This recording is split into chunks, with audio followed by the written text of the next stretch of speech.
The theatre, what's happened to the theatre? So goes the crotchety lament of the 21st century playgoer. No one cares, no one goes. It's too expensive, people say. That's because no one goes, comes the response.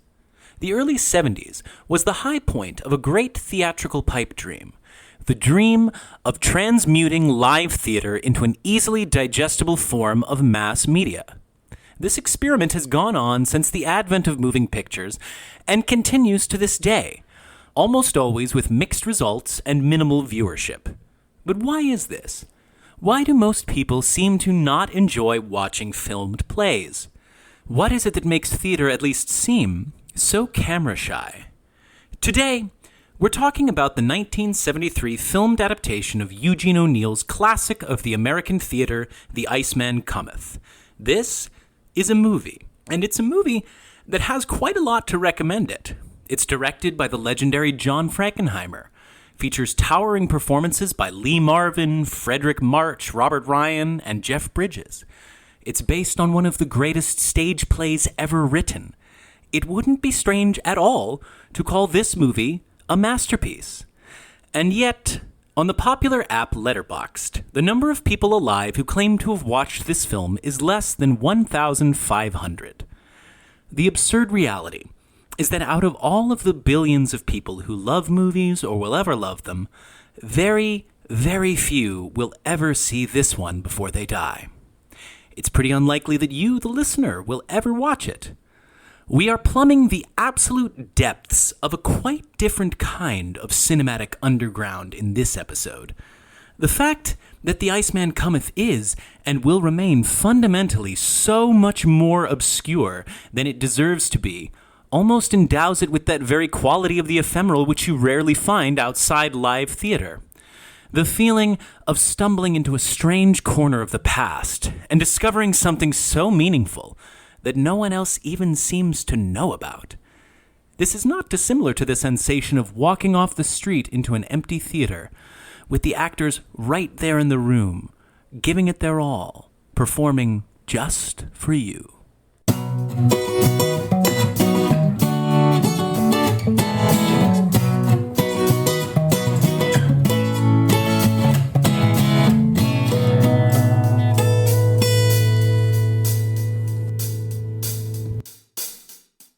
Welcome to Kale Your Idols, a new Hollywood podcast with your hosts, Sam Ludwig and Elena Gibson. This is a podcast about film. Primarily, we discuss movies, directors, actors, and writers known for their work during the New Hollywood era of studio filmmaking that began in 1967 with Bonnie and Clyde and The Graduate, and pretty much ended in the early 80s with One from the Heart and Heaven's Gate. In this episode, we discuss a valiant attempt at bringing the magic of live theater to a 1970s movie-going audience with The Iceman Cometh.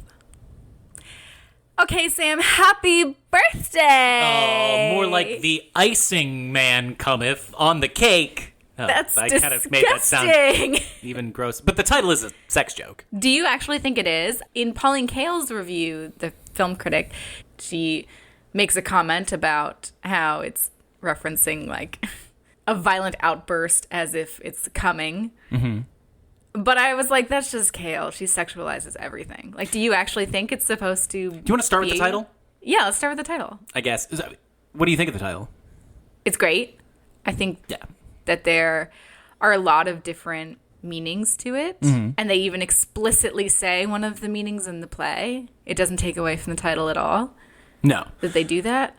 I know we said we didn't want to talk about describing the play too much too quickly, but we will dip a little bit of a toe in here. But the Iceman, well, so it refers to Hickey, but it's also like a person that Hickey is always referring to as fucking his wife, right? Like, yeah, so in the play, there's this character that all the other characters are talking about for the majority of the first act. Yeah. It kind of feels like a Waiting for Godot type thing, where they're talking about this other off-screen character, and you wonder, like, is this character ever going to come? Yeah. But then he does come. He does show up. So, yeah, the Iceman Cometh, Hickey, that character they're all talking about, like you said, yeah, that's like the Iceman, but Hickey's always making this joke that the Iceman's fucking his wife. Right. They never say what the joke is, and it's sort of implied that the punchline of the joke to me is the title or something like that. Like, I'm just, I'm just imagining Hickey being like, well, the old Iceman Cometh. So they, like, that's just, they put this joke in your mind. They're always referencing, like, that old joke he used to always say about his wife and the Iceman? Right. Like, they never say what the joke is. But the joke is obviously that he's making fun of the Iceman fucking his wife. But I assume that the title is, like, some part of the joke, like a punchline of the joke. That makes sense. I could see that. I don't know. And then later in the play, they say the Iceman is death. Yes, which obviously he is, and Hickey is himself perhaps a kind of an Iceman. Yes, you might say. Yes. And he's a hardware salesman, so he's not He's not an ice salesman. I knew he was a salesman of some sort. He's a drummer. A drummer. Thank you. A drummer for hardware. Yes. Yeah. For a while, sometimes you watch these things and you're like, I don't know what that word is referring to, drummer, but it's referring to something that's not, like, he's not in a band, but he's like I imagine it's like drumming like a person like drumming up some sales. Do you think he's got a little drum with him? Walking through town, like, gather round, like Music Man type or something. Yeah, or like Toby in Sweeney Todd. He has a drum. Okay. Like, it's literally like I think it's like an old-fashioned mountebank kind of like, oh, hey, come on down, get this hardware stuff, right? I got you. But yeah, no, the slang in this play is great. Yeah. Like, I wish that I could speak in all of this. Like, the guys are constantly calling each other simps, which is very funny, because it obviously, I think, has a different meaning than it has now. Yeah, I was about to say, wow, I didn't realize that name was... No, I think it just means simpleton. I see. Yeah, Eugene O'Neill, the playwright of The Iceman Cometh, he is one of the first playwrights ever to use English vernacular in his plays. Yeah.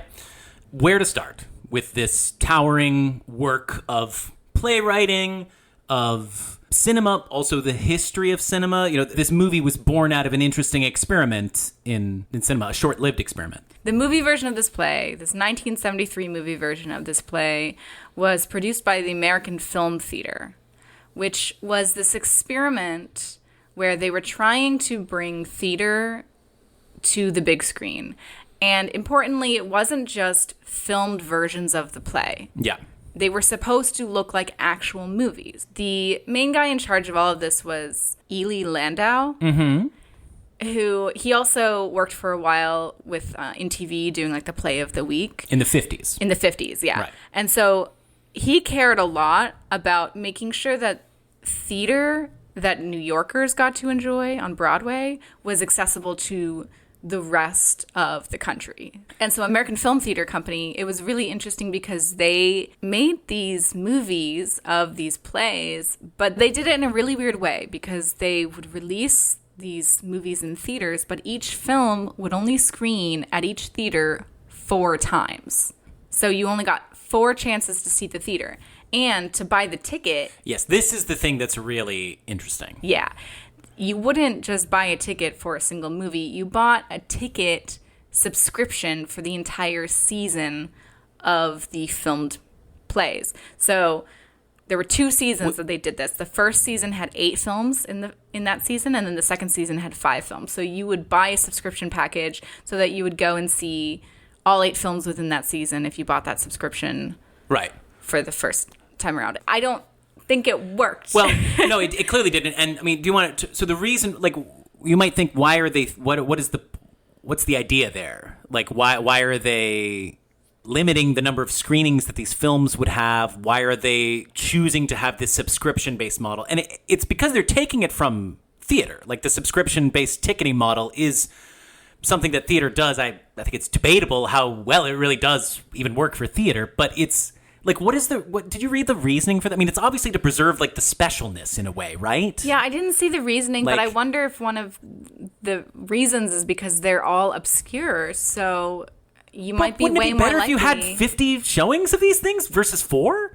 Yeah, but if like nobody's going to show up, it might also be hard to convince theaters to play. This way you can get money ahead of time if you have the subscription model. Like, you're already, like, people have already subscribed to this, so keep going, making it, I guess. And the theaters they weren't giving them primetime slots. Like, this was like Monday and Tuesday nights where film goers weren't going to be showing up to theaters anyways, because theaters weren't going to want to like give away a primetime slot to an obscure play that most people aren't going to go see. Obscure play, The Iceman Cometh. Like, it unfortunately is pretty obscure. I don't know about in the 70s. Maybe in the 70s it was much more known to the general public. But nowadays, I feel like the majority of people have not even heard of it. To tie into a recent episode, Mel Brooks famously, he based the character of Max Bialystock in The Producers on this guy who he worked with, who famously, if you remember the plot of The Producers, he gets all these little old ladies to write him a check for the new play. The name of the new play is Cash. And the ladies would say, well, that's an odd name for a play. And he would say, so's The Iceman Cometh. I don't know. Yeah.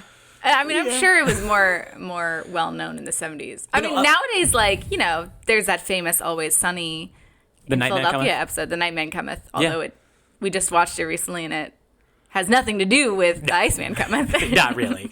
But this model of showing filmed performances in theaters for a limited time at inopportune slots, I mean, this is how they still do this. You can go to a theater a couple times a year and see a filmed opera or play or movie, and it is, you're certainly not getting different time slots than you would get in the 70s now. Right? It's basically the same the way they do it now when they do those. Last year on your birthday, we saw Titanic in theater. Not the movie Titanic, but the musical Titanic. Yeah. So that does happen sometimes still. The subscription thing, that seemed really cool to me, and I wish it had worked. That was such a cool experiment that they were trying to do, and I love that they were just trying something out. It caused controversy. Right, thank you. So you looked into this? Because I was trying to understand. Only a little bit. I tried to get what the controversy was, because Frankenheimer alludes to it as thinking that's why they lost out on getting any Academy nominations. Right, yeah. Frankenheimer. So there was this idea going around that the movies that were produced by the American Film Theater weren't eligible for Academy Award nominations. Right. Because they didn't show in that many theaters, so it wasn't a normal type of movie release. But that's not true. They were technically eligible. And in fact, there was one instance of somebody getting an Oscar nomination from one of these films. It was Maximilian Schell, who got a Best Actor nomination for The Man in the Glass Booth. But never heard of that one. We saw an interview with John Frankenheimer where he basically says that the Academy, although they were eligible for nominations, they weren't really considering any of the American Film Theater movies for nominations because they were bitter about the way that the ticket sales were going on. And I think the other thing that's important to note is that American Film Theater actually tried to sue the major studios because the major studios tried to pressure theaters into not showing American Film Theater films. Even for 4 performances? I know. I'm fuck you, fuck? major studios. Yeah. You guys have, you're not in trouble here. Let this small artsy experiment happen. It's not really impacting you that much. But Frankenheimer alludes to something that I couldn't really find that much information on about the tickets sales scandal. What he specifically said. So American Film Theater it was owned by American Express, right? It was a subsidiary of American Express. Oh, I have no idea. And a mailer advertising the subscription was sent out to every person who had an American Express card. Okay. So we're not the worst amount of reach. Right. Probably a decent, I can see why they thought this might work, But what Frankenheimer says, I believe what he literally says is, because American Express screwed up everything with the tickets, with the computers. That's what he said. This is 1975. And I looked into what he's talking about. I'm just he's because, they screwed up the tickets with the computers. Yeah. I got the sense there must have been, a thing in the news that everybody was aware of. Right. It's been forgotten to time, and we will unfortunately never know. I mean, I guess I could do a deep dive maybe into news articles written at the time, but yeah, that's one of those things that's just lost to time. I couldn't find anything about the ticket sales scandal. We did our damnedest. We did research on this, but it's just crazy how little this movie gets talked about. It's just such an afterthought for everybody. In the Wikipedia page for John Frankenheimer, they have pages and pages of stuff on, I don't know, 8 Days in May or Seconds or The Train, just movies that he worked on but are not the most seen movies that you've ever heard of in your life. And then The Iceman Cometh is part of 3 movies mentioned in a very short paragraph, as far as what he did in the 70s. Yeah, The Iceman Cometh it's never given that much attention. Just skip right past it. Despite the fact that it's amazing. If we haven't said that Yes. before, it's a really amazing watch. It is 4 hours long. But nobody's making you watch it all in one sitting. Yes, there are clear act breaks. Yeah. Intermission comes up on screen. Absolutely. during it. So you liked it. I mean, yeah, it's fucking great. I knew you liked it's it, of fucking course. great. I liked it so much Yes, this is nuts. that the day after watching it, I showed it to my other partner. Right. So I watched 8 hours of the Iceman Cometh within one weekend. You think, okay, it's 4 hours long. It's about drunken, depressed people Contemplating suicide. It's got this really, I don't know, in the weeds political commentary about the difference between anarchists and syndicalists and wobblies and the Boer War of the early 1900s. Like, no, you have no idea what the fucking... this should not be accessible at all. And yet, it kind of is. Like, I don't think this movie's boring. It's not boring. And it's still so relatable. Yeah. And the character that Jeff Bridges plays says a line that's like, I hate every bitch that ever lived. So if that dialogue is relatable to you in some way, well, I don't know what to say, you know? Like, it's a good play, and it's totally accessible, even though it's so obscure and old and it's theatery and stuff. It was hard to watch because of the alcoholism aspect of it and how depressing it is. Yes. Like, for me, I have a personal history with that within my loved ones, so it was hard to watch, but also cathartic, and it's really hard to capture the reality of alcoholism, and I thought that this play and this movie version of this play did an insanely accurate job of capturing it. Yeah, I mean, that's just kind of one of the magic aspects of Eugene O'Neill's writing, is he's just really good at letting you sit in a moment for a long time with characters, oftentimes repeating themselves and like going over the same material, and yet it feels like you're actually hanging out with these people. Like, Eugene O'Neill is so good at placing you in the room with people who are not, like, they are both dramatic characters and also profoundly, like, not dramatic in a way. Yeah. There, in terms of like repeating the same thing and sitting in moments, there's this really good quote from Pauline Kael's review that I want to read. Yeah. In the movie, they say the word pipe dream a gajillion times. Right. So many times they say that word pipe dream. Okay, so Pauline Kael's quote is, "We may think we could do without the irritating repetition of the term pipe dream. And I know that at times I felt I could do without the 3 painted whores, and maybe without the captain and the general who are still fighting the Boer War, though not without the actors who play them, Martin Green and George Voskovich. But in O'Neill, the laborious and the mysterious are peculiarly inextricable. It was O'Neill's genius to discover what no other dramatist has, that banality and depth can let loose our common demons." Yeah, he kind of reminds me of like Lynch. Or even Tommy Wiseau. Like, he's a hair's he's a hair's breadth away from The Room, which is like, you know, The Room has this strange reality. When you watch it, how the characters speak so like idiotically and not propulsively. Oh my God, I can't believe you're comparing Eugene O'Neill to Tommy Wiseau. But I know you're such a champion for The Room. So. No, but like it's the exact same thing you're talking about. The banalities of human interaction. It's the same thing that Lynch is focusing on. Just kind of these weird like interactions that people have, these weird pleasantries or these weird like tics, like how we've just come to accept that this person is obsessed with this thing and you know they're just going to keep talking about it over and over again. Mm-hmm. Do you know what I mean? Like there is this strange aspect to human interaction. It's way messier and way less interesting than a play, and yet I'm interested in my life. I'm interested in having these banal interactions with people, you know what I mean? Right. Like, to me, I do think that some, like, the repetition and, you know, the obviousness of the character, and like, this is a play that's all about characters who have an obvious thing that they're not dealing with. Yes. Right? Like, there's not a lot of mystery. Right. There's one big twist. Yes. Which I didn't see coming. I'm just going to say. Yeah, go ahead. Because, okay, we're going to spoil this play, so you should watch it if you're interested. But Hickey murdered his wife.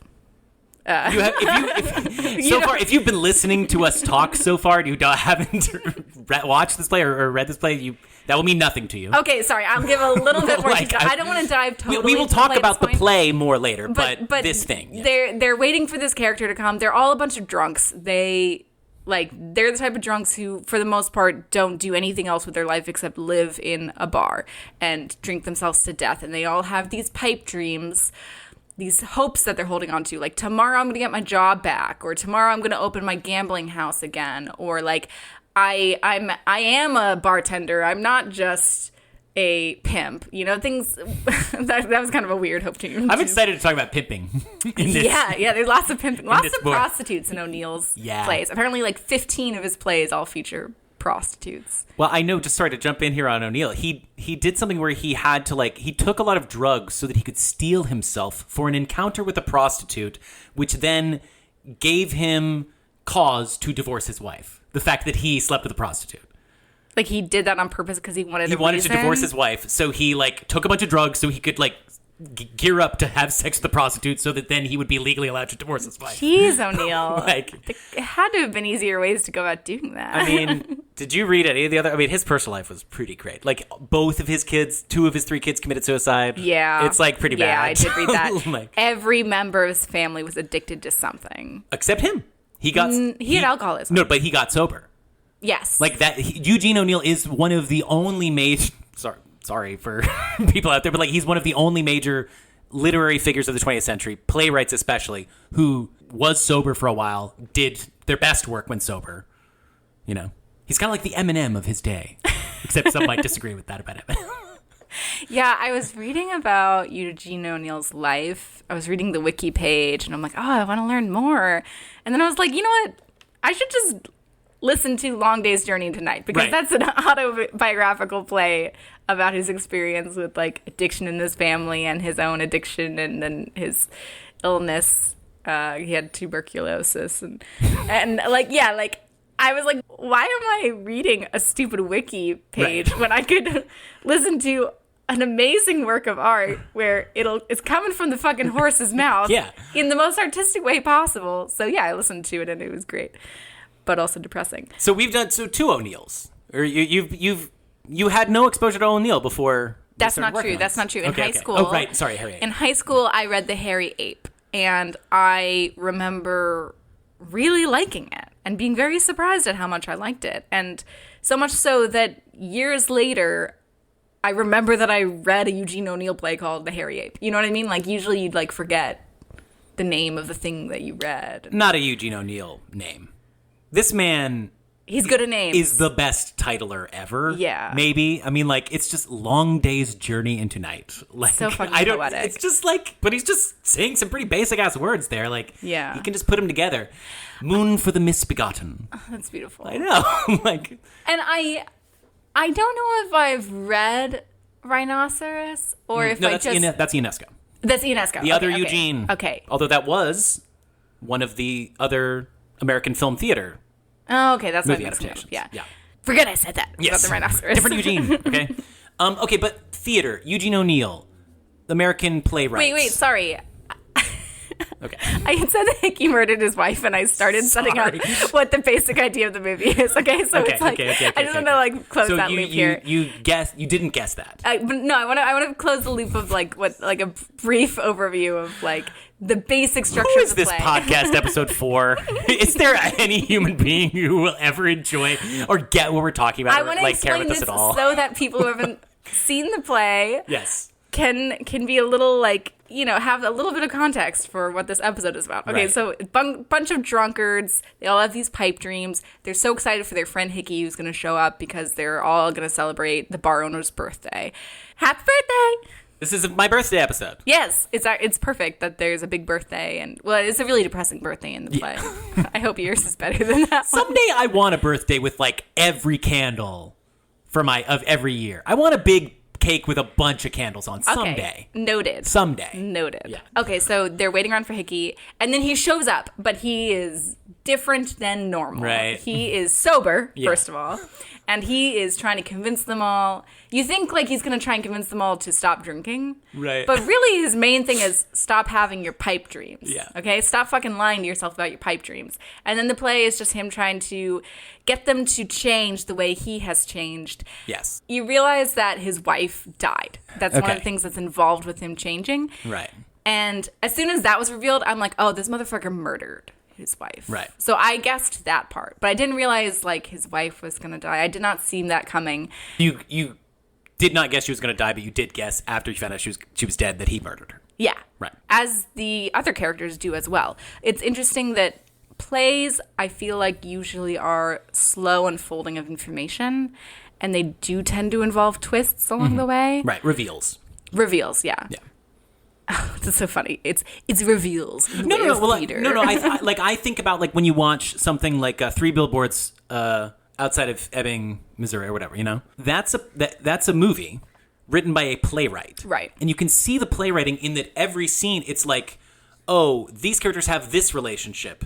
That means that. Oh no, but I find out actually there's this other character who also made this. Oh, now I found out this character who she hates, he's got cancer. And now we found out she knew that he had cancer all along. And it's all about just deepening your understanding of the situation. Right. Because plays are not action based in the same way. They're based on stuff having happened and us dealing with it, kind of. Yeah. You could say. And you becoming more aware of the reality that the character is currently in already. Exactly. Like the character already knows that's their reality. You as audience don't know until you continue watching. And this play is kind of the ultimate experiment in that, again, because it's about characters not wanting to realize stuff about themselves that everybody else can immediately see.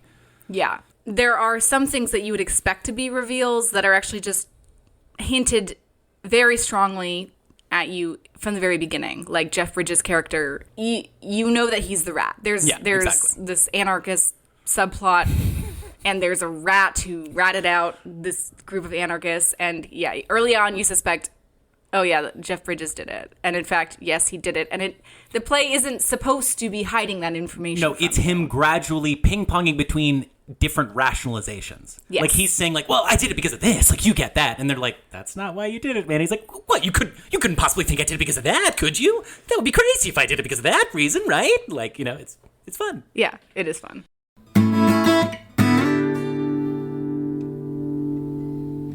Okay, Eugene O'Neill plays 20th century drama. Do you want to talk broadly? Yeah, can you take the lead on this one? Well, you're our resident theater expert, but not quite a plays expert. More musicals. Yeah, but I like plays though too. You're certainly more informed about plays than the average person. Yeah, probably. I feel like I had a little bit more public school education in English class into 20th century American theater. Did you get any of the stuff? I mean, we read, like I said, The Hairy Ape, so clearly... Oh, you read that in school? Yeah. Okay, well, that's pretty good. Like, I feel like that's better than I got. Because, like, we got, like, The Crucible. Mm-hmm. Yeah. Classic high school play. Right. To read, I think. Arthur Miller, Do you think they picked that one in high school because they're like, stop being gossipy little bitches? Maybe. That's pretty good, yeah. But Tennessee Williams, some people I know read Streetcar Named Desire in high school, which I think is kind of crazy. But did you get Miller and Williams? Did you get a sense of what's going on in theater in the 20th century? I'm pretty positive we did read a Tennessee Williams play in high school. I just can't remember what it was. You're making this like grimacy face. You're like, I think we do. I keep forgetting whether or not I like interacted with Cat on a Hot Tin Roof in any real way or not. I feel like I remember seeing Cat on a Hot Tin Roof in my English textbook, but I didn't read it for class. I think Miller is probably the best for high schools, in a way. What else did he do aside from Crucible? Death of a Salesman. Oh, yeah, we read that. You did read that. Mm-hmm. See, I don't think I read Death of a Salesman. And we read Fences. Oh, yeah, great. That's awesome. We did a good job. You had good job, Palisades. You were in AP English? I was. Well, yeah, so was I. But no, I mean, like, I feel like it's crazy that people don't get... And you also read Shakespeare, too, right? Oh, yeah, we read a lot of Shakespeare. Read all that shit. But 20th century American drama, this is one of the greatest things that America's ever produced, I would say. Like, these playwrights in the middle of the 20th century who you could argue like really elevated this medium, a medium that I just have to say is thousands of years old. Okay? Plays are older than like paintings. Really. They're older than like what? Not any form. That doesn't make sense. Not any form of painting, but like the novel was invented in like the 1800s or the 1700s, right? Like plays have existed for thousands of years, movies 100 years, TV like 60 years, and yet movies, plays, and TV all kind of came of age at the same time. Yeah. Now on the decline, all three. That's very interesting what you're saying about plays in the 20th century, American playwrights, how they're kind of the main people we talk about other than Shakespeare, and yet they're pretty recent. Yeah. No, well, I mean, this is the thing that everybody, like, I'm very on this, I think it's very funny how obsessed people are with, like, they would so much prefer to check out something that's current than not. Which is so weird to me. Because there's just statistically so much less likelihood that anything that's happening right now is better than anything that has ever happened in the history of the world. And also, like, if you hear about something that is older, you're hearing about it because it rose to the top. It lasted. And it lasted. Things coming out nowadays, there's a high likelihood it's going to be shit and nobody's going to remember it. But it's so much more important to them that it's happening right now. It's so weird to me, like, what people consider to be an old movie. I know. Like, people think that a movie from the 90s is old. I know. I mean, but that was 30 plus years ago. I know, but, like... I know, it still doesn't feel that old because I do feel like modern filmmaking starts really in the 70s and 80s. Like 80s, I think maybe you could, like those movies have a lot more in common feel more modern, yeah. with movies now than 60s movies feel. Yeah. I think. Yeah. But anyways, yeah, like plays, they have this such long time scale. We care about Greek plays, and then we kind of don't really care about any plays for the next, like, 1,000 years. Yeah. I don't even think Greek plays are that good. No, they're not. I'm just going to be honest, okay? But they, it was early human history. So. And that's a point on the timeline of play development. Nothing happens for another 1,000 years that has, like, kept going. Do you know what I mean? Like, yeah, that's so weird. It's so weird. Nothing happens to Shakespeare, and then, like, there's some Moliere and Jacobi and stuff that some nerds care about. But I don't even know what those names are. I don't even know what I'm talking about. But who are those fucking people? Then it picks up again when you get Ibsen and Chekhov. And okay, I know those guys. Late 1900s. But I don't like Chekhov. I know. Famously not a big Chekhov fan. He's boring. We're jumping all over the place, but Ibsen was a major influence on O'Neill. He read a book that we have in our bookshelf called The Quintessence of Ibsenism by George Bernard Shaw. Basically the most pretentious title ever. Sorry for that listener who said they don't like how much we use the word pretentious. But yeah, The Quintessence of Ibsenism. We got to put like a link. We got to show that, like a picture of that on our social media. Okay. So so George O'Neill... Sorry. George Bernard Shaw wrote a book called The Quintessence of Ibsenism O'Neill, that Eugene O'Neill read. But Eugene O'Neill was really into this book. Yes. And you read it. No, I started reading it. You started reading it. It's tough. But yeah, and it's tough because it's like dense. It's called The Quintessence of Ibsenism, honey. It's a little bit dense. But no, I didn't have that much time. I will read this book. It's not that long of a book. It's so funny. In this book, he has 3 different intros, each one of which is like, okay, I wrote this intro after World War I happened. And in the intro, he's like, pretty much have to say this book, still good. After World War I happened, I still think everything I wrote in this book is worth saying. And then it goes, the next intro is 1913, before World War I. And he's like, in this intro, this is the new revised edition to the book, and I have to say, I wouldn't change a word. I still like what I wrote 10 years ago, and then it goes to the original intro. It's like, this book is great. Like, he just keeps having these nesting doll earlier intros where he keeps being like, still got it. So, I love George Bernard Shaw. But anyways, Eugene O'Neill, kind of the most undersung and important of these guys.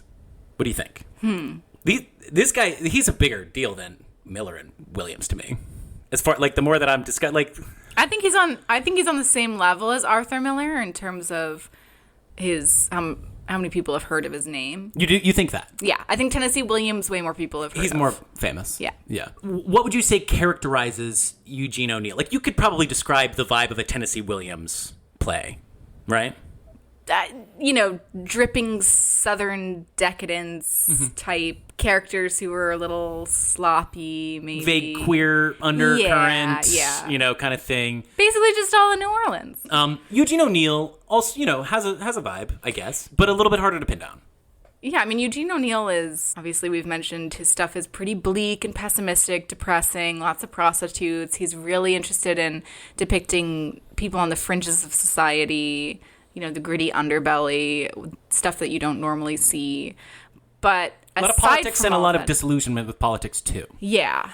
His stuff is very much in conversation with more classical type theater because his dad was an actor. Right. And when he was younger, he followed his dad around for a little bit when his dad was traveling and performing in The Count of Monte Cristo.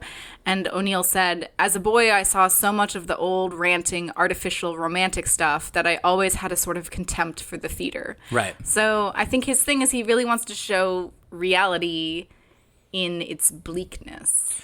And his stuff is lovely, too. Like, it's really well written. Extremely well written. Like, extremely conversational and yet poetic. Mm-hmm. Like, it's got a lot of characters who are speaking in a vernacular, but not shy about pontificating. Mm-hmm.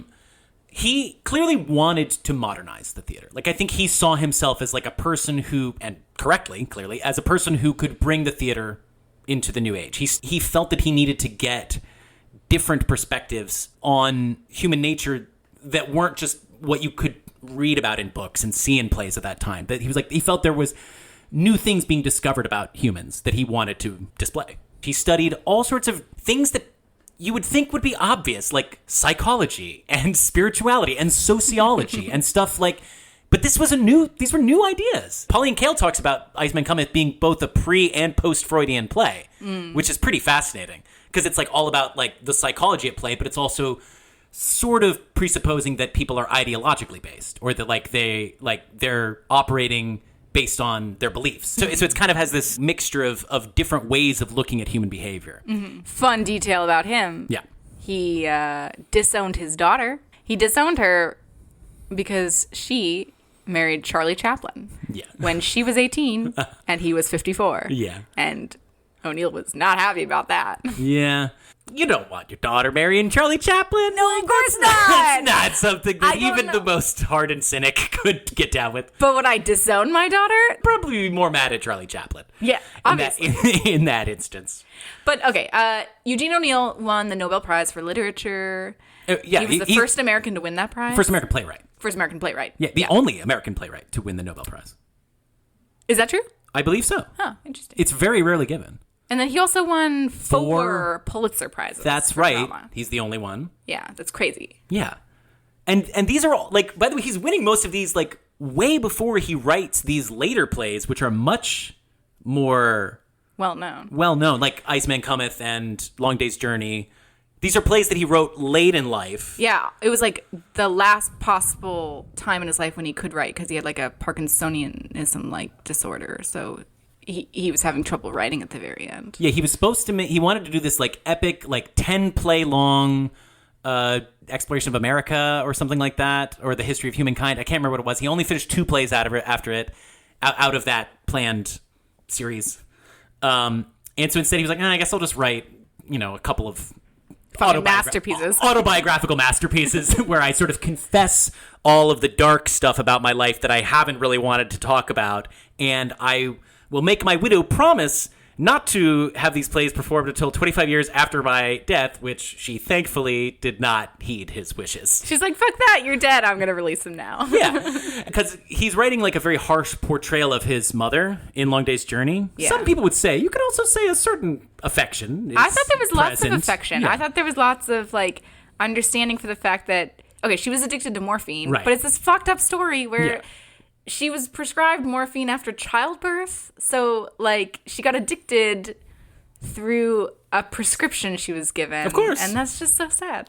No, I know. I think that it was treated, back then, people thought of, like, telling everyone your mother's a dope fiend. Like, there's nothing worse than you could say about a person. So, like, it truly is this, like, stab to the heart, I think, at the time. And now I think it's probably seen as more as, like, this soul-searching work of trying to understand your parents. Right.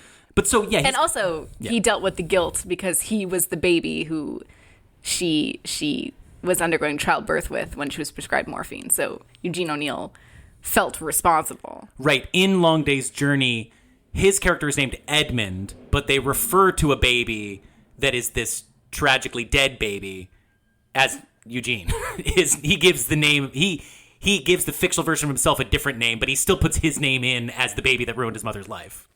Brief, his father's an alcoholic, famous actor. His mother was a dope fiend. His brother was an alcoholic. He himself was an alcoholic until he got sober. He had tuberculosis. He thought he was going to die, and he went to a sanatorium, which I was very confused for a while. Right. I was like, why would he go to a mental institute for tuberculosis? And I just didn't realize there's sanatorium and sanatorium. Sanitarium. Right. Sorry. And a sanitarium is just like, we've got clean air here. He went to a sanatorium. Yeah. And to breathe good air. To breathe the healthy air. And he recovered from tuberculosis. Which is also really funny in Long Day's Journey because it's like everybody's so like freaked out and sad about like he's going to die. But it's like, you're not going to die. Like everybody's making such a big deal about this, but you're fine. Yeah. He gets involved with the American Communist Party in the 19-teens. Yeah, he has an affair with the founder, John Reed, he has an affair with the wife of the founder of the Communist Labor Party of America, John Reed, and that relationship is depicted in the movie Reds, where O'Neill is played by Jack Nicholson. I haven't seen that. It's a great performance. And this is all before he becomes this 4-time Pulitzer Prize-winning playwright. Like, the man had quite a life. He did. Like, he was born in Times Square. Yeah. It wasn't Times Square at the time. He was born in a hotel in Times Square. Like, he is a New Yorker. He was right in the center of things. He, like, hung out in the Greenwich Village scene where he met a bunch of radicals Again, there. a different Greenwich Village scene than you might be picturing, but like this is of the 1905 set or whatever. But yeah, the dude, he was in the middle of shit. And his sort of lifespan in a way is weirdly extended because he had these posthumously produced plays. So it's like he's around in the 19-teens, but then he's getting plays published in like the 50s or the late 40s and stuff, you know? So like he sort of has this weird long span. Like The Iceman Cometh is a bit of an elegy for pre-Prohibition era. This is all about like sort of what it was like at these sort of dive bars before the 20s. So, you know, he's got this like really long memory of like looking back through. He just kind of straddles different periods of American history in an interesting way. Yeah. Is there anything else specifically about O'Neill in general and like the vibe of O'Neill that you want to get at? So I think that his plays to me have a real trippiness to them. A trippiness. How so?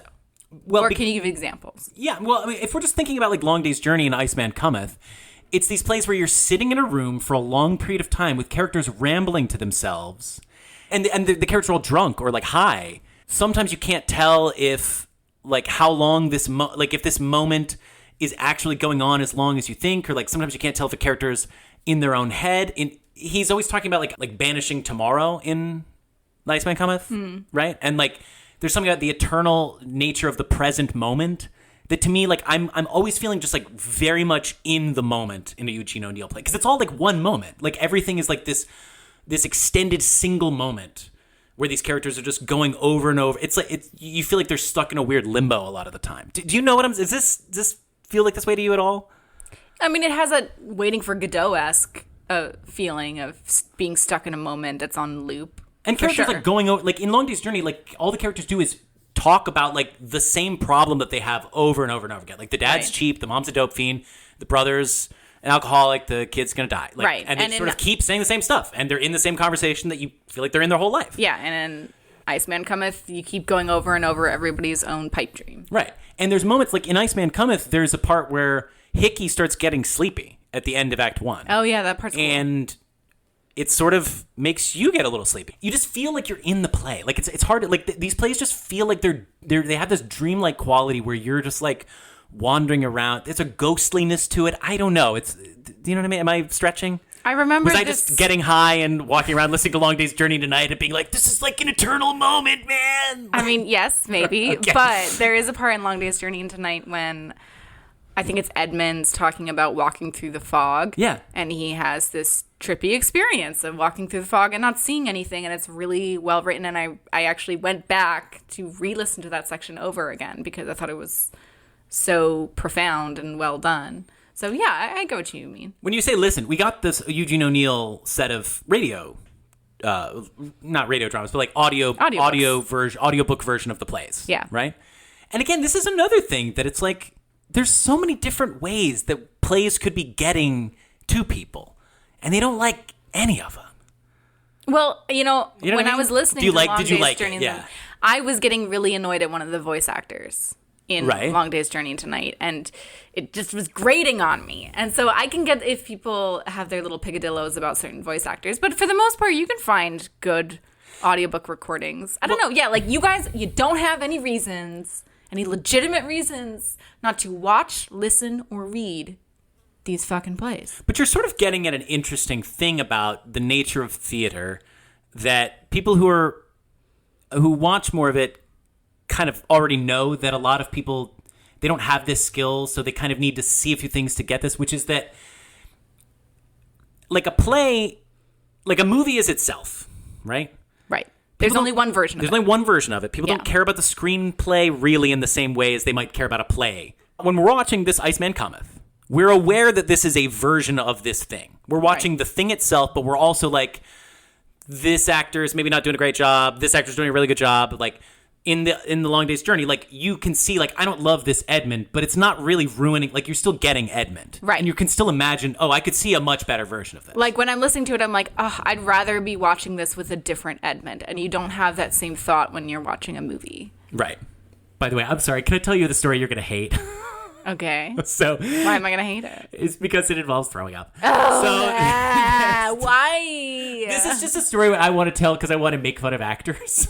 So, like, Jack Lemmon famously was in a production of Long Day's Journey into Night in the early 90s. He would have been so good as the dad. Like, oh, but what? You're calling me cheap? Oh, son, I don't know. You don't think it'd be good? I only like Jack Lemmon in... Glengarry Glen Ross? No, I hate The him. Apartment? No. Some like it hot. That's the only one I don't like him in The Apartment? He's okay in it. Oh, and you like him in China Syndrome. You're right. I don't like him when he's playing some sad sack. Yeah, yeah, that would be Long Day's Journey done. But anyways, I was reading this. I don't remember what it was, but it was something about like how standards in the theater have fallen so far. And Jack Lemmon saw like people in running clothes in the front row of Long Day's Journey into Night, and was so disturbed by how much people aren't dressing up for the theater anymore that he was apparently vomiting at intermission at disgust at these theater goers. I'm sorry. I just want... You told me once this story about an actor who like muttered to an audience member like... Yes, can I tell you this? Yeah. Okay. My God. So this is in... I'm sorry, man. Look, this actor, he's a brilliant actor. He's very famous. I love him. I'm not going to say who he is. He's amazing. Wait, do I know this actor? You probably don't know him, but like we just saw him in a movie. Like he I don't know him personally. No, you don't know. No. I've not met him through you or anything. No. Okay. You were in a play with... I was in a play with him that was... I mean, I guess I'll say what play it was. Yeah, say what play it was. Because it's like you kind of have to like imagine... If you've seen this, so basically, it's 1776, and the actor who was playing the lead, I'll say one of the leads, okay, was totally brilliant, but also clearly very bothered by. This is at Ford's Theater in Washington D.C., which is obviously a famous theater. It's the theater that Lincoln got shot at. But D.C. This actor is from New York, and D.C. has a theater scene, a very good theater scene, but.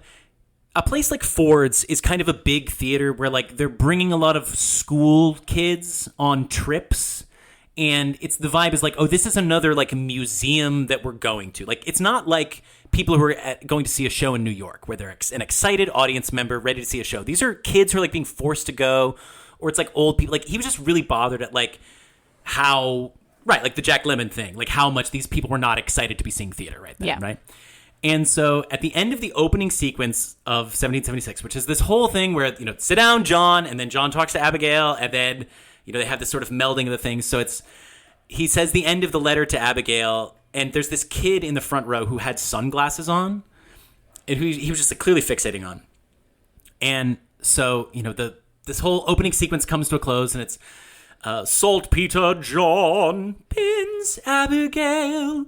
For God's sake, John, sit down. Boom, tight spotlight on him. And he just goes, take your sunglasses off.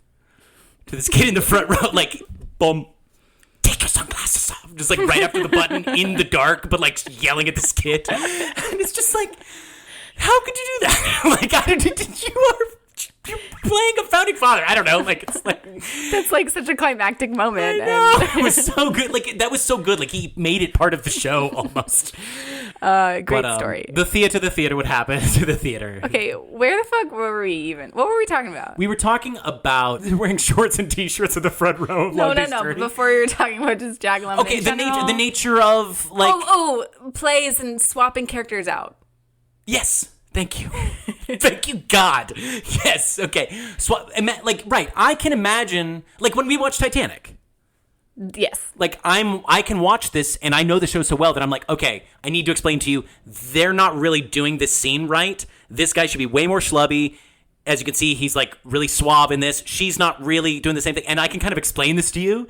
And it can help. Like, you can be like, I see what you're talking about, Yeah. In an earlier episode, I said something like, I would love to see a situation in which the same movie could be put on by, like, a totally different director instead of actors and stuff. And I was like, oh, wouldn't that be so cool to see that? And I realized, like, that's just what theater is. Yeah.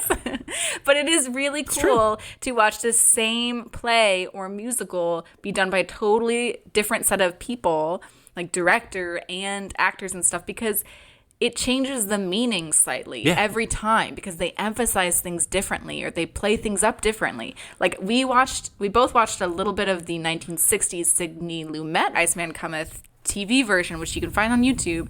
The tone feels so different than the tone of the 1973 movie. Like the 1973 movie is bleak the whole way with all of the line delivery and very heavy. And in a way that I love and in a way that's cathartic. Yeah. But the 1960 TV version feels more like light. Yeah.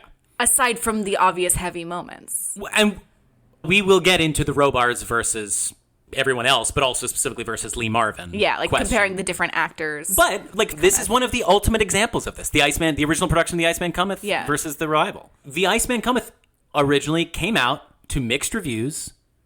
Almost everybody agreed after people were like, this play is sort of interesting, but like, I don't know, this character Hickey doesn't really seem like it's working. And then 10 years later, they revived the play with Jason Robards, and everyone's like, oh, it was because the guy who played Hickey sucked. Like, this play actually is great if you have a good person playing Hickey. Can I just say, I think Hickey might be my dream role. I was thinking how much of a dream role it probably is for actors. If there is, I don't have any real... I don't want to play Willie Loman. I don't have an Arthur Miller. I guess I would be down to play John Proctor. But I don't even know if I really see myself as that. Like, I think I could be a Hickey. You could be a Hickey, for sure. Especially a Hickey more in the Jason Robards mold than the Lee Marvin mold. But you could do the Lee Marvin, too.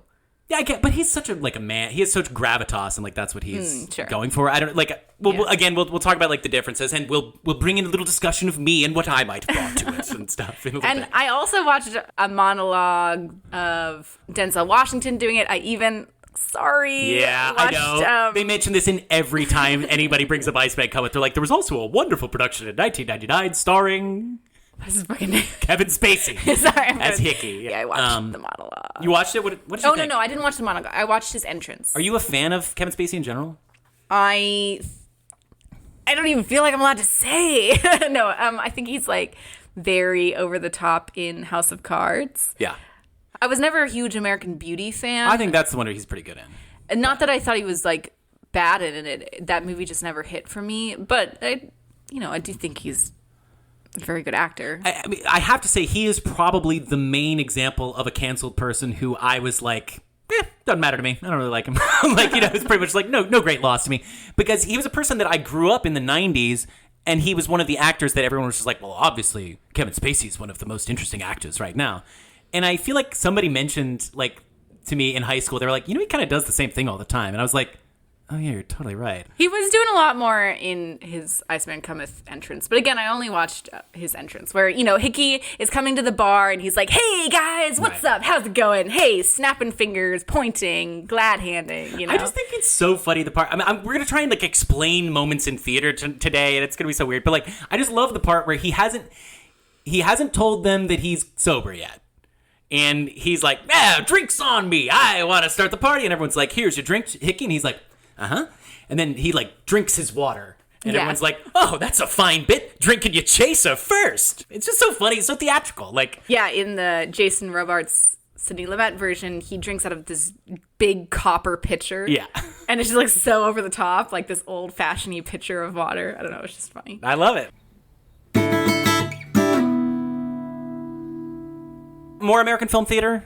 Ely Landau. He co-founded the National Telefilm Associates in the 1950s, which produced many productions that I've watched and loved from this time period, such as the Burgess Meredith Zero Mostel Waiting for Godot. He'd play. Oh, sorry. I've been saying Godot like a fucking idiot. Yeah, that's okay. I love Play of the Week. He produced Open End by David Suskind. Did you know about this? I don't know what that is. I didn't know about it either, but it's this talk show from the 50s, and it ran into the 80s, where this guy, I think it started as a public access show in New York, and he would just have conversations with people that would go as long as they wanted, including Nikita Khrushchev when he was the head of the Soviet Union. Wow. And National Telefilm Institute also produced the Mike Wallace interview series that you can watch from back then, where you'll see him interview Ayn Rand and Malcolm X. So pretty much Ely Landau is the guy who gave me everything that I cared about watching on YouTube circa 2015. Seriously, and this is kind of something that I want to get into, is these live television experiments in plays in the 50s. So Ely Landau produced the other Iceman Cometh broadcast, as well as this. Right, the Sidney Lumet 1961. Yeah. 1961. And... No, sorry, the one from 1960, not the 1961. Sorry. What are you? It may sound like I'm saying 1961, the year. Oh, I see. The upside down year, the year that looks the same. What? If you flip it, 1961. If you flip it, it looks the same. Huh. Okay. Anyways, clearly in the 50s there was this. Movies hadn't been around for that long. What is a movie? What is a TV show? Maybe a TV show can be a play every week. This is obviously tied in with the liveness of early TV. I feel like there's so much TV that happened that there isn't a recording of. Right. No, yeah. Anywhere, and it makes me so sad. John Frankenheimer, the director of this version of Iceman Cometh, he was a TV person, a very successful TV person early in his career, particularly in the 50s, and he made somewhere between 50 to 100 plays for live TV. Right. And it led to 5 Emmy nominations. Yeah. He's very similar in his career to Sidney Lumet, who had done the other version of Iceman Cometh. Yeah, and also Lumet did a Long Day's Journey into Night. And we did our Lumet episode. We covered his Equus. movie Equus, which is a play. So yeah, they both were really interested in plays, and their experience with doing plays for live TV heavily influenced their style as directors. Yeah. You try and wonder, what is the difference between audiences then and now? Were audiences more refined back then? Arguably not really, because this stuff didn't really last, right? Was this stuff particularly popular? I don't think so. Yeah, I would love to know. I feel like a lot of it probably also went by the wayside when TV stopped becoming live. Right. Frankenheimer, interestingly enough, said I realized, because he had gotten to the top of the field of live television direction. Mm-hmm. He was the main television director of the 50s, and he realized when TV moved away to being taped, he was like, oh, okay, well now I got to get out of this, because he's like, it's like being the blacksmith when there's automobiles, but then you went to be a movie director when so. I guess you get paid more for that, right? I guess, yeah. If you're going to be doing the same work anyways, might as well get paid more in movies. Well, and yeah, I guess have enough freedom to do that, right? Because if you have the skill to put on something live in a certain amount of time, then the time constraint could be a problem if you are having to do other maybe it's easier for him to make a live TV show in a certain amount of time, But if you had to make a taped TV show in a certain amount of time, he would have struggled. And so movies offered him more freedom. Maybe. This is me coming up with rationale for, in my opinion, just like a perfect... he made a great move. I mean, a lot of people made that move from TV to movies. Like, that was like a pathway. But why live TV to non-live movies? You worked with Lumet. Yeah, he was... He was like assistant director on one of Lumet's TV programs. I think that was like his first gig. Yeah, and they're just very similar because they both came up in live TV, transitioned into movies, and their works both really focus on societal issues. Yes. And, Frankenheimer cares a lot about psychological dilemmas, which I think is also something that can show up in Lumet stuff. But so like this push of like live theater in a mass media sense, Ely Landau is really the guy who's doing this. I didn't realize that it wasn't just like, it was more fashionable then. I don't think it was particularly fashionable then. I think this guy just did it. We need another guy like him. You know what I was thinking?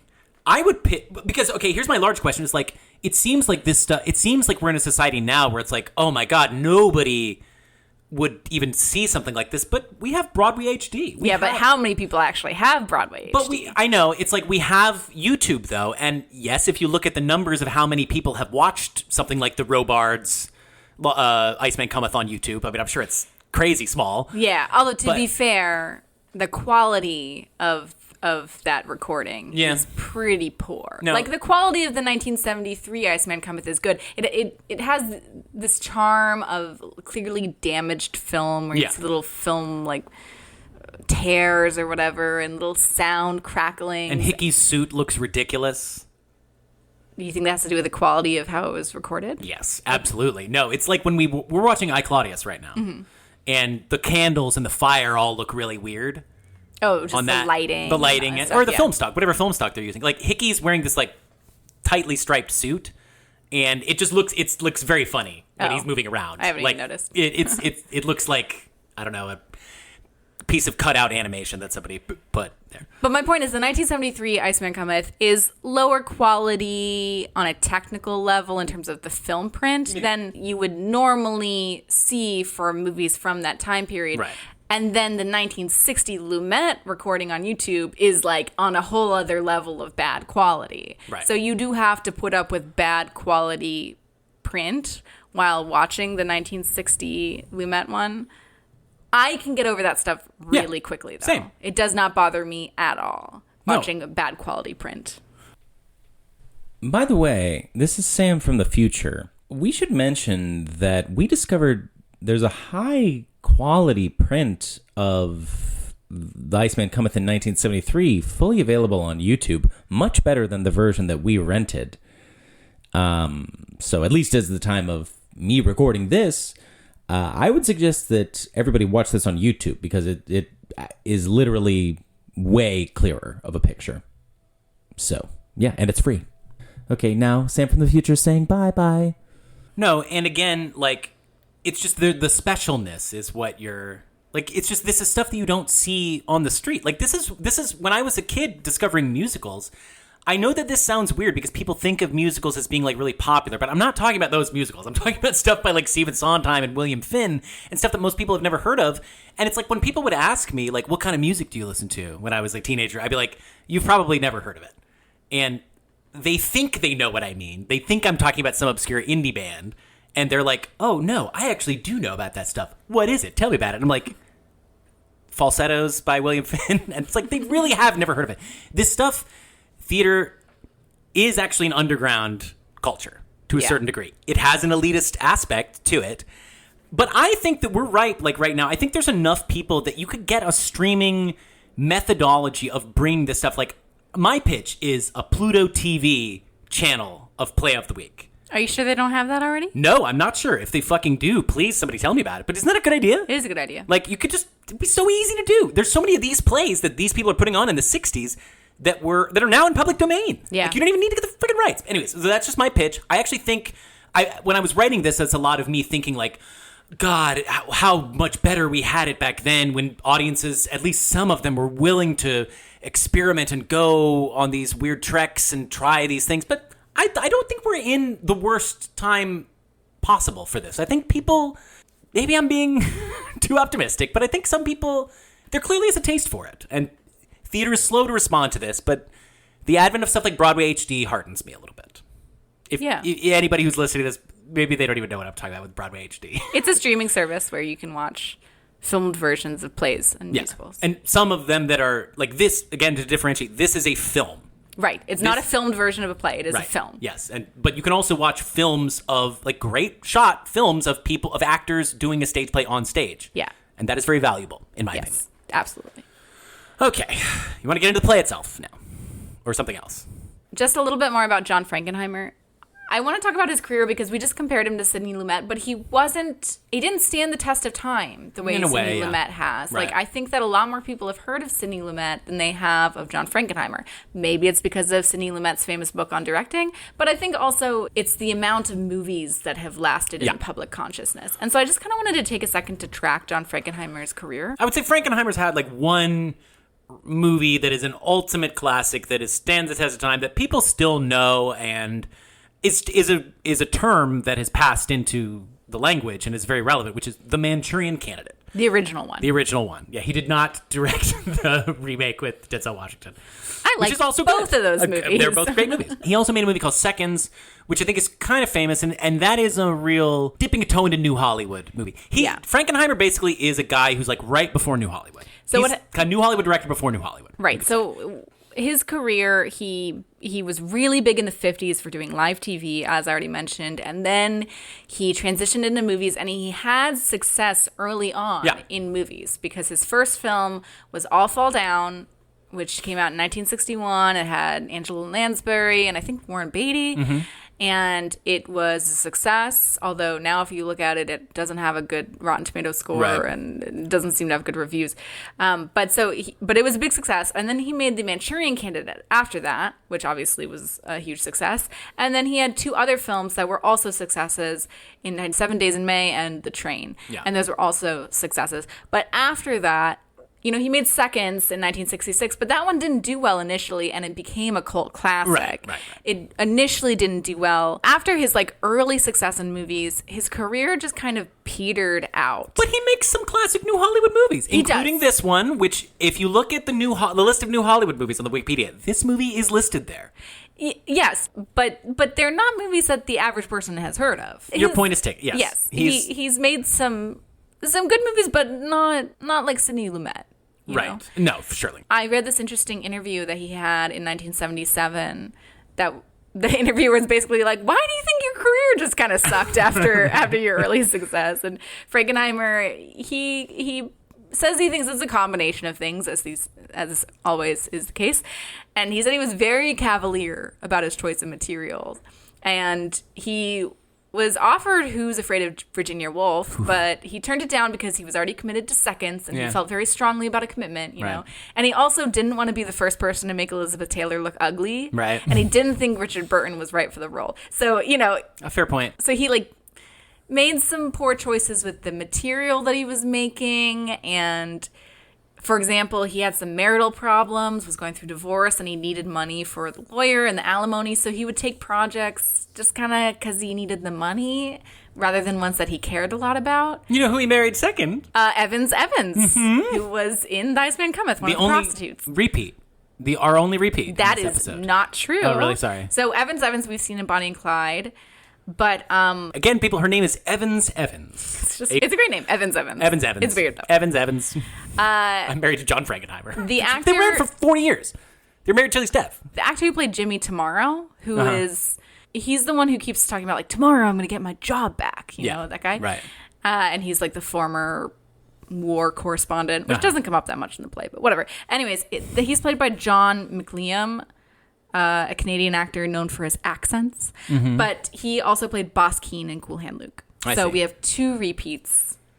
But anyways, I was talking about Frankenheimer and what he said about how his career didn't really pan out. Yeah. Around 1970, he was feeling really shitty about his career, and he decided, you know what, fuck it.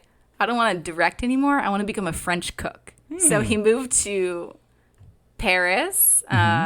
He went to the Cordon Bleu for 4 months and then apprenticed with French chefs for a year. And when he was offered Iceman Cometh, he was going to say no because he just wanted to give up and live in Paris. And he said, you know what, I'll at least read it. And he read a French translation of it that was so bad. He's like, okay, the least I can do is make a better French translation of this play. And in the process of doing that, he fell in love with the play. And he's like, you know what, actually, I can do this play. So he decided to come back to Hollywood and give directing another shot for the Iceman Cometh. Yeah, I mean, and yes, his career had a downturn, but he was never too far away. I mean, even in the 90s, he's doing The Island of Dr. Moreau, the famous fiasco. And the last film was Reindeer Games, a movie that I was very aware of when it came out. He did The French Connection, too. That's the which, thing which I think people liked. He's trying to be a new Hollywood guy. It's interesting in this one interview that I watched with him. The interview, this is in 1975. The person is like, you said something a little bit ago about how there's all these young people in film schools and coming up, and everybody in Hollywood is old. That there's no young people in Hollywood. And like, how do you feel about this? All these kids wasting their time going to film schools and trying to come to Hollywood when there's no jobs. And he says, well, I said that like 10 years ago. Like, he was like, that's not the case. We're in New Hollywood now. Like, that's obviously not the case. He's like, there's Lucas and Spielberg. He's like, I said that before Francis Ford Coppola got a job. Like, I don't think this is true anymore, which I thought was pretty funny. Speaking of old quotes, Lee Marvin. Do you know about his Playboy interview? No. Tell me about his Playboy. Lee Marvin plays the role of Hickey, the salesman. And it's a really important part. Yes. And there is plenty of question as to whether or not Lee Marvin is good in it. Okay, but tell me about the Playboy interview. Sorry. I know this is just like me jumping all over the place, but like I was watching a Dick Cavett episode with Lee Marvin. You're obsessed with Dick Cavett right now. I'm sorry that it's a perfect resource for this podcast that you refuse to use it. No, I have watched way more Dick Cavett than you think, okay? Fine, fair enough. I am shocked at how much Dick Cavett I have now seen. Well, that's good then. But so Dick Cavett's alluding to, he's like, you said some things in a Playboy interview a little while ago, and Marvin's just like, uh-huh. And he's like, how do you feel like those things came out? Do you feel like you would say them differently now, or what? And he's like, well, I suppose I feel like I would do everything differently, but no, I don't think like that. And I'm like, what did this motherfucker say in this Playboy interview? And so I looked it up on Wikipedia. I just have to say the disparity between what the actual interview is and how Wikipedia describes this is kind of astounding. So on Wikipedia it says, in a 1968 Playboy interview, Lee Marvin expressed support for gay rights. I'm like, oh, I remember reading that. Wow, that's interesting. And then can I read you what he said? Yes, please do. I'm so glad you read the source. Just what a different time for allyship, okay? So, Playboy. Do you think that homosexuality is becoming more prevalent as traditional male-female roles continue to blur? Marvin. I certainly see it very heavily on stage and in film. In fact, I deal in it most heavily. But it's so well disguised that only the ultimate of dissectors would know what I'm doing. Let me put it this way. You get up daily and you go to work and do whatever your job is, right? But what does the actor do? He goes into his dressing room and he disrobes and he puts on makeup. Then he puts on a costume and goes out in an area that has a curtain. What normal man would do that? Playboy. Could you ever impersonate a homosexual on screen? Marvin. It would be easy for me to play a homosexual. Now that I know where I stand, I can indulge myself in such things without any fear. Every kid doubts his masculinity at one time or another. I got over those fears when I was younger, but a lot of people don't, and it's a real tragedy. You can take pride in fucking abroad, but there's no pride for homosexuals. No way. And the way the law treats them is really sick. If I were a homosexual and I saw a cop, I'd shudder. The motivation that makes a man get into the vice squad has got to be one of devious intent. He becomes more of a cunt than a female could ever be. His line is, look at that perverted son of a bitch. After acquiring first-hand evidence, which he gets in a men's room, he then arrests the homosexual. There's no chance for a happy homosexual. Presumably there are such individuals who's just pursuing his own individual sexual outlet, because here comes the fuzz. They're really gonna get him. It makes me feel that I'd better behave myself. Who knows? Someday I might be in that situation. Like, what? But I'm sorry, actually, I don't know. I don't know what's so wrong about what he just said. Well, I mean, I think it's like you can take pride in fucking abroad, and I just think when he says like they're like more of a cunt than any woman could be, it's like there's. Oh, you're saying he's being misogynistic. He's being a little misogynistic, I think. But it's kind of like, what if an actor said something like that now? How cool would that be? I don't know. It's like crazy. Like he's just being so real, and obviously Marvin is. This is how we can get into the essence of Marvin here. Marvin is like. A man's man. A man's man. There are a lot of military people in this movie. A lot of former military. A lot of former Marines, in particular. Frankenheimer was in the Air Force, I believe.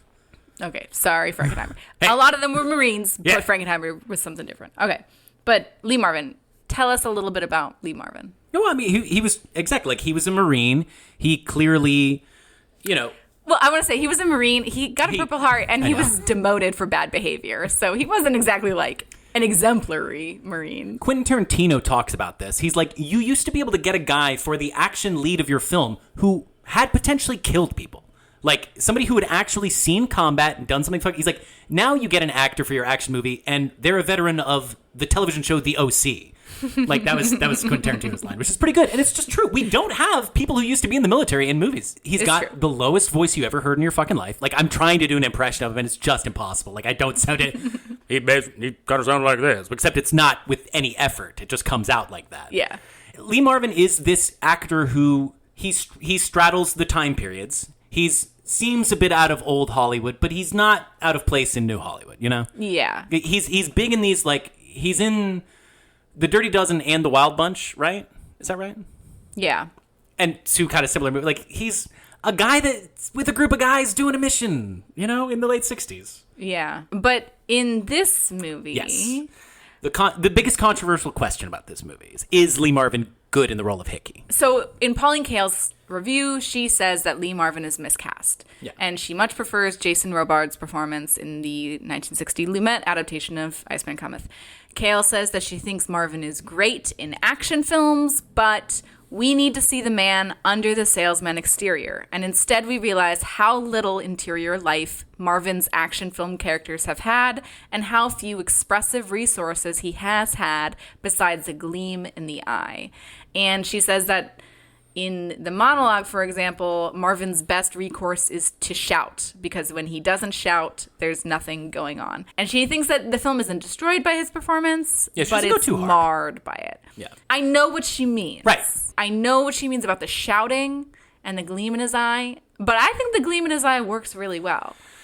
And when I watched the Jason Robards part, I'm like, okay, he's doing a lot more. This is a lot more dynamic performance by Robards. But one really tricky thing I'm having with comparing the performances is that John Frankenheimer purposefully decided to make the role of Hickey sane. Yes. Because usually Hickey is presented as an insane character. And that totally changes the way that you experience the play, whether or not Hickey is presented as sane or insane. And so if you're comparing the Lee Marvin performance, where he's a sane Hickey, versus the Robards performance where he's insane, it's a little too apples and oranges-y for me to fully say what works and what doesn't work.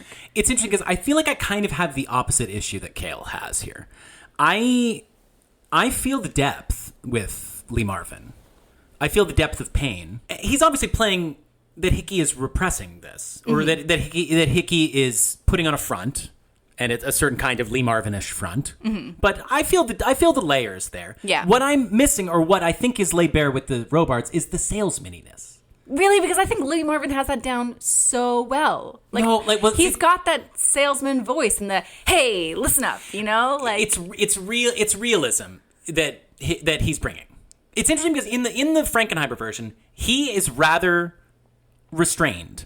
And all of the other actors are a lot more over the top. Mm-hmm. Versus, I think in the Lumet version, he's going hard, and all the other guys are much more muted, especially Parrott.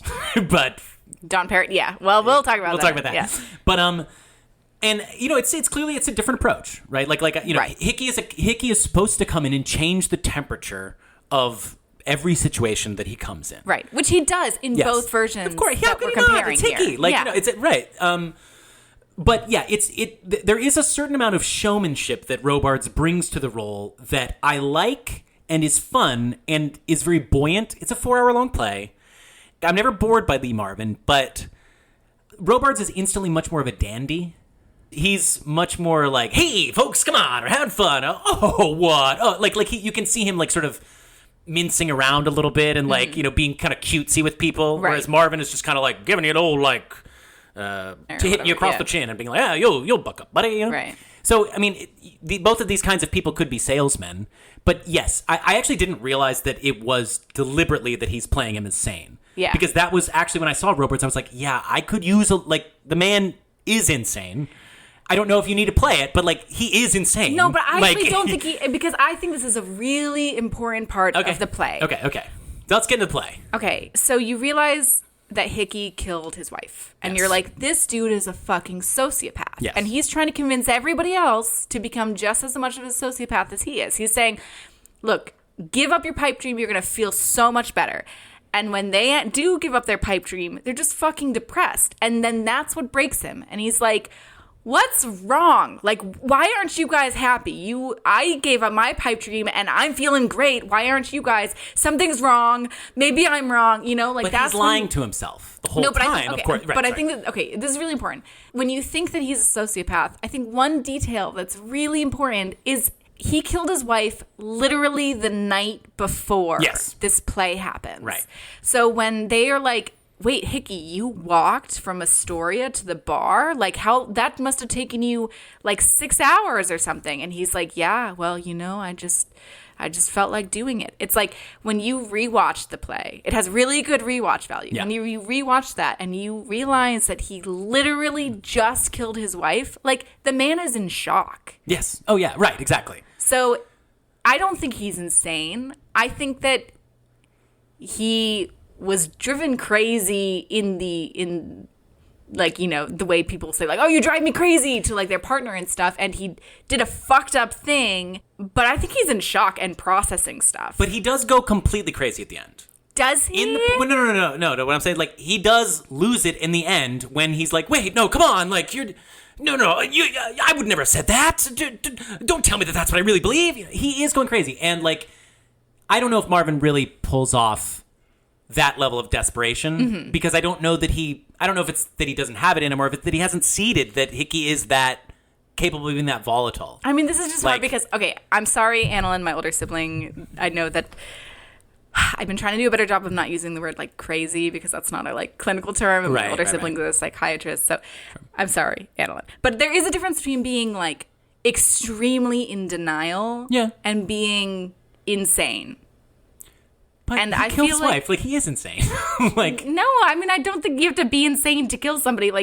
He was... The monologue, do you know that he killed his wife at the beginning of the monologue? Yeah. Right. The monologue is him explaining to you, no, you don't get it.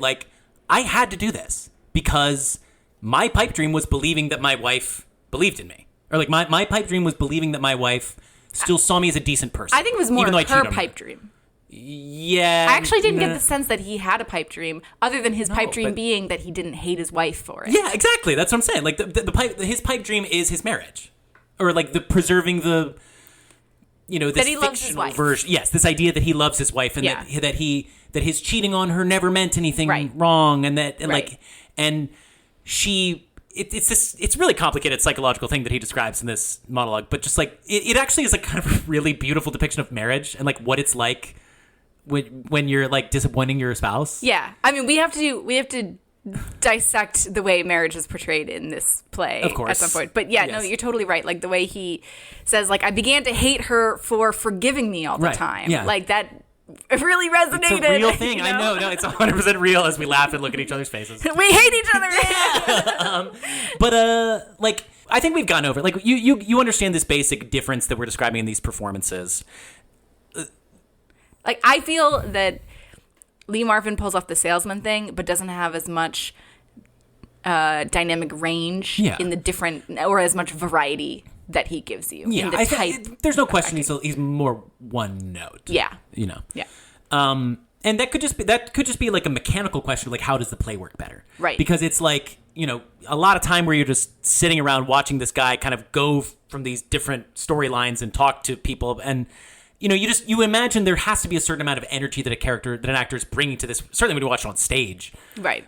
There would have to be the ability to kind of zigzag between different emotions that Marvin is surely not giving you. I mean, as an actor playing that role, it must be a very complicated role to play where you have to know that you just killed your wife while you're trying to convince all these other people of what they should do about their lives. Right. It's just very complicated. You've killed your wife, but that's not what we're talking about for the next 2 hours. Right. We'll get to that later, but that's not what's going on right now. I've got other stuff to talk to these people about. I I saw what Kayla was talking about. Yes. Where she criticizes Lee Marvin, but for me, it did not at all take anything away from the movie. No. This movie is great. It's great. It's really good. Like, you should watch it. I don't know. Like, it's, again, you can find it easily. It's available. Okay, let's talk about the other actor. I think there's only one other actor who is in a prominent role in this play who maybe didn't pull it off. Who didn't pull it off? In the movie version? In the movie version. Whoa, who are you going to say? I think Jeff Bridges is a little over his head. Whoa. We have exact opposite perspectives on this. Really? I thought he walked away with the movie. Are you kidding me? No. I absolutely... Wait, you thought Redford's... Are you about to tell me you thought Redford's better? I thought Redford's... It wasn't bugging me the way Jeff Bridges was. I am blinking in astonishment right now. It felt like a more natural performance that Redford gave. Because Robert Redford was cast in the same role, the role of Don Parrott, as Jeff Bridges was. This is wild. No, to me, I thought we were both going to agree, like, obviously Jeff Bridges is the performance of this movie. That's so funny. Now, I will say, like, Jeff Bridges is very theatrical. The way Jeff Bridges performed it was very different than Jeff Bridges in other stuff. So that's really cool. But I thought that it was one note and that he relied a lot on just leaning in really close when he was talking to Larry, the philosopher character. Like, he just kept leaning in the exact same angle and it was just bugging me. Wow. I mean, like... I'm glad we disagree about this. Yeah, me too. Because to me, it's just like Jeff Bridges is the ultimate, like, I don't know how he does this. Like, when you see him as the dude in Big Lebowski, his eyes look stoned. And I do not believe that he is actually stoned. Like, they look more stoned than most stoned people's eyes actually look in real life. Like, he clearly has this weird ability to change his face. In the movie Fearless, he, like, makes his eyes, like, glisten in this crazy way the whole time. Like, it's honestly... weirdly mystical when I watch Jeff Bridges somehow have this ability to transform his body. And, like, his breakdown, you see every step of the way. Where he is at the beginning of the movie is a completely different place than he is every single time he comes back in. I want to be clear that I think Jeff Bridges is a great actor. Of course. So yes. It's not just that I think he's not. But I think if I had seen him do this role on stage... it would be very different. But seeing it in a movie, it felt more stage-like, which is silly because they're all doing a stage-like performance. Yeah. I don't know why it was bugging me, but I felt like, oh, and now Jeff Bridges is gulping loudly in the middle of talking because, I don't know, it just felt theatrical. It worked for me. I don't know. I have a taste for theatricality. Right. And yeah, like there's a lot of hamminess that people point out that I'm like, I liked it. But for me, I feel like he just nails the role. They all nail the roles. They're all much. Great. And it's not like I think he's bad. He just took me out of it a little bit. Pauline Kael agrees with you. Yeah. But I think it's because she thinks he's hot. This is a totemic Bridges role, in my opinion. Like, this is one of his best roles. She said in the review, he's so powerfully built that his misery has physical force. And you could just tell she's like really turned on by him. I mean, it's true. No, Pauline Kael has all of these like amazing quotes when she talks about seeing performances where she's like, I was like driven mad by this person's acting. Like I literally grabbed my neighbor's arm and said, "Is that man okay?" Like that was like what she said the first time like she saw Marlon Brando in Streetcar Named Desire. She was like, "Do we need to call a doctor? Like what is wrong with this?" Like I wish that I could be Pauline Kael watching these movies in theater pieces. But Jeff Bridges initially turned down the role because he was kind of tired from doing his last film, and he apparently constantly questioned whether or not he should stick with acting. Huh. And he figured that it would be a good experiment because he wasn't in the mood to do it, and it would be a good way to test whether or not he should be an actor, to try and do a movie when he wasn't in the mood to act and see how it turned out. But he said it was really inspiring because he got to work with all these old, seasoned, famous actors. Right. And he said all of them, even though they were seasoned and actors who were very famous, they would get anxious and sweaty and be hard on themselves when they forgot lines, and it just made him feel so much better that he had to deal with all those things as well as an up-and-coming actor. Although, to be fair, this is, like, he's very young in this movie. No, he's not far from his first movie. Right, like, he had already gotten a nomination for his role in Last Picture Show. Right. So... yeah, no, I mean, and it's interesting. He's about to go and do a similar role in Thunderbolt and Lightfoot, where these are both similar movies where the character wastes away on screen. That's true. Other actors? Other actors. 2 actors. This was their last film. 3 actors, actually. 3? Who's the third? Cecil, the guy who played the general. Yeah, who cares about that? Yeah, but the 2 ones who matter are Robert Ryan, and Frederick March. Yeah, so Robert Ryan played Larry the philosopher, and Frederick March played Harry Hope, the bar owner. Larry and Harry. Larry and Harry, that's right. Who you want to start with? You want to talk a little bit about Frederick March? Sure. He was like super popular in the 30s and 40s. I'd never heard of him before, but he was really popular. And he had won 2 Oscars, 2 Tonys, and 3 Emmys. He's the only male actor to win 2 Oscars and 2 Tonys. Yeah. One of his Tonys was for Long Day's Journey into Night, so he is no stranger to Eugene O'Neill plays. Right. I mean, I liked him in that Mark Twain movie. I remember thinking, which one? What's it called? The Adventures of Mark Twain or something like that? I don't know, but it's pretty fun. I haven't really seen him in other stuff. I'm just not familiar with him. It was kind of crazy hearing about how famous he was, and then... You know about his controversy? Oh, yeah, I know about his controversy. It's kind of the funniest controversy ever, where I feel bad for him, but at the same time, I'm like, what even is this? Do you want to explain it? Okay.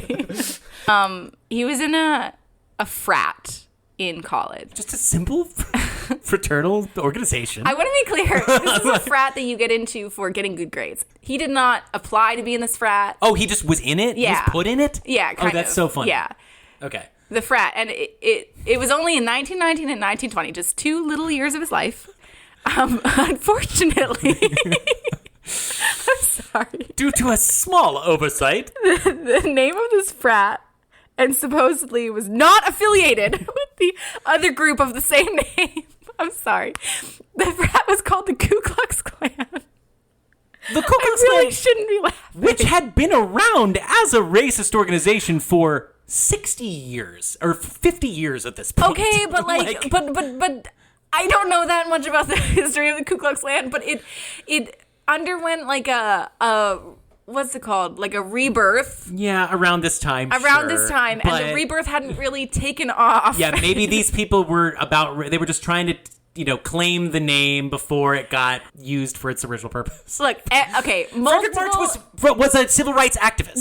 He was not a racist. He seems like not a racist. Multiple sources have said, we promise you, it's just a coincidence. It's a different Ku Klux Klan, okay? Yeah, it's not the same Ku Klux Klan.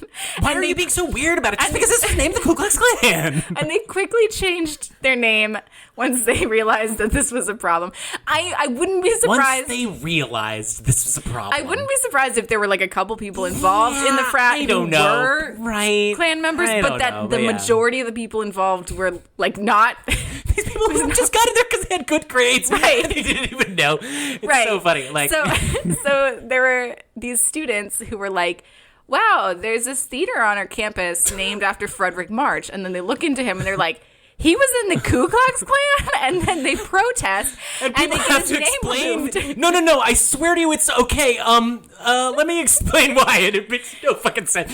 Like, it's. But it really is a shame because, like. I heard there was talk about reinstating his name. Yeah, because, like, Frederick March truly was not a racist. The NAACP considered Frederick March as like a close collaborator, and they had him be a keynote speaker at one of their events. Like, he truly was a civil rights activist and not racist, and it's just really sad.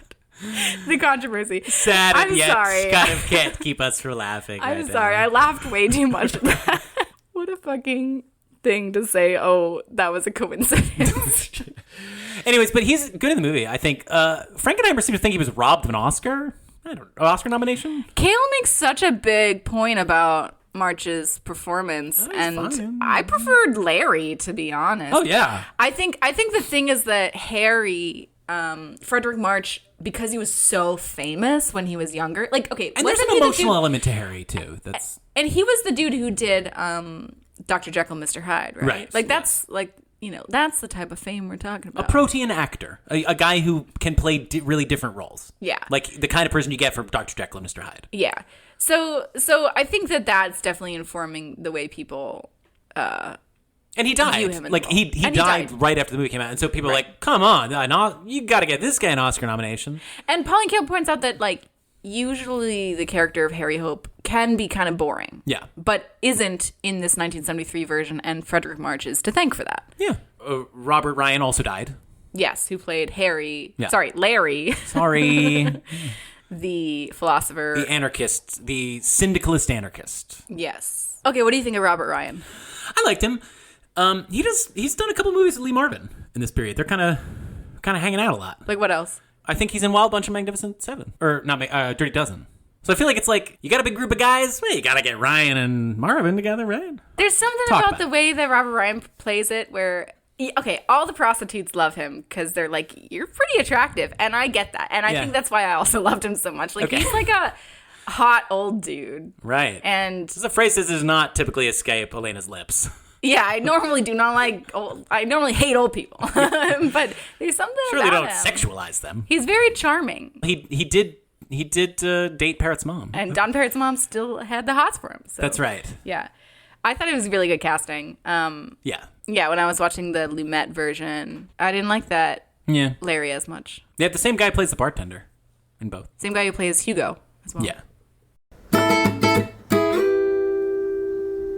What are some key themes of this play? Well, it's about the nature of self-denial. Or not self-denial, being in denial. Right. And like whether or not you should have a pipe dream. Is the reason these people are alcoholics because they are not facing the truth about themselves? Or is this, I guess the argument would be like just the best they can do because their lives do suck, right? Well, what's the central argument being had between Larry and Hickey? It's kind of hard to explain. Larry's whole thing is weird because his whole thing is that he isn't engaging with life at all. He's a former anarchist, but he's given up on that. Yes. And as has the other anarchist, too. They're both done with it. Right? But the other anarchist is talking about anarchy. He's still into it, kind of, but he just doesn't. He's not throwing the bombs. He's just also an alcoholic. Yeah. Right. Okay. Don Parrott, the Jeff Bridges character. So Don Parrott is this young dude whose mom dated Larry.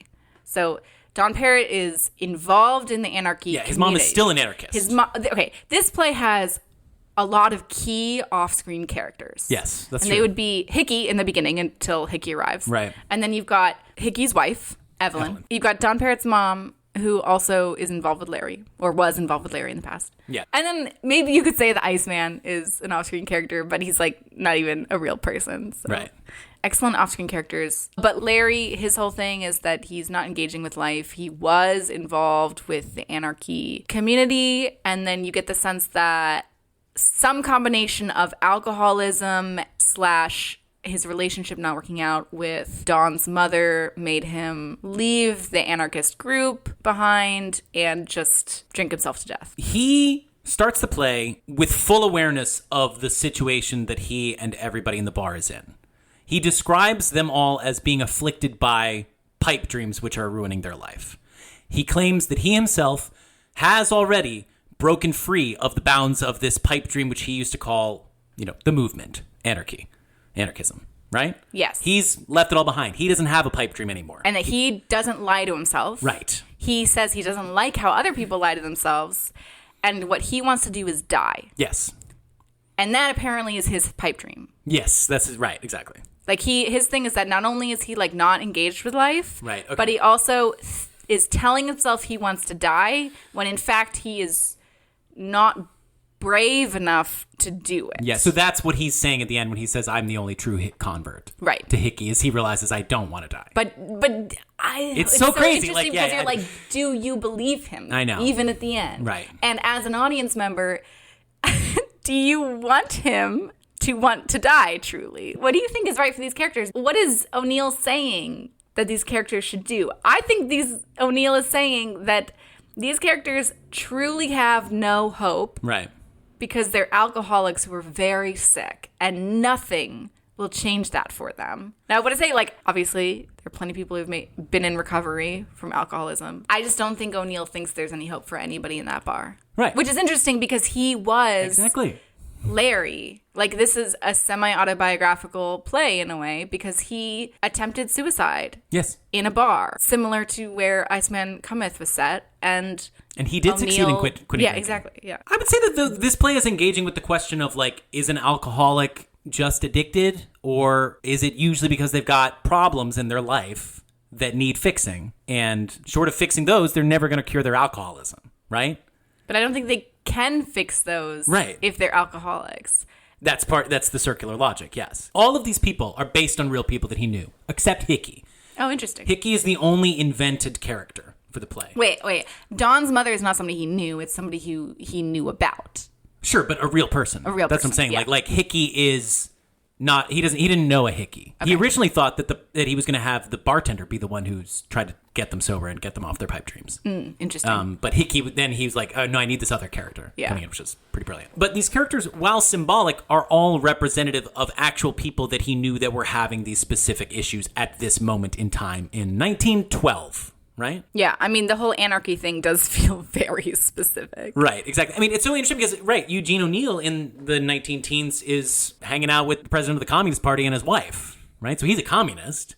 Yeah. You know? I mean, Frankenheimer, of course, I think Frankenheimer's politics, which are quite left, if you want to look at the Manchurian Candidate as an example of this, like, he came up in television during the McCarthy era. If you've ever seen things like Laughter on the 23rd Floor or Good Night and Good Luck, people who were working in television in the 50s saw themselves as on the front line of pushing back against this anti-communist, propagandistic, corporate mandate that they were getting from, like, the networks and stuff, right? These are socialists. These are leftists. They're communist sympathizers and stuff. Anarchy is a different thing. Anarchism is a real relic of this earlier period. What do you know about, like, early 20th century anarchism and stuff? Nothing. I had to, like, Google what the fuck anarchy syndicalism was. I know. It's so funny that this play has an anarchist and an anarcho-syndicalist in it. And who are the... Wait, I didn't realize. I thought they were all just Hugo's the anarchist. Apparently Larry is supposed to be a syndicalist. Oh. Is it just because Hugo's, like, from Russia or whatever? It's like a different brand? No, I mean,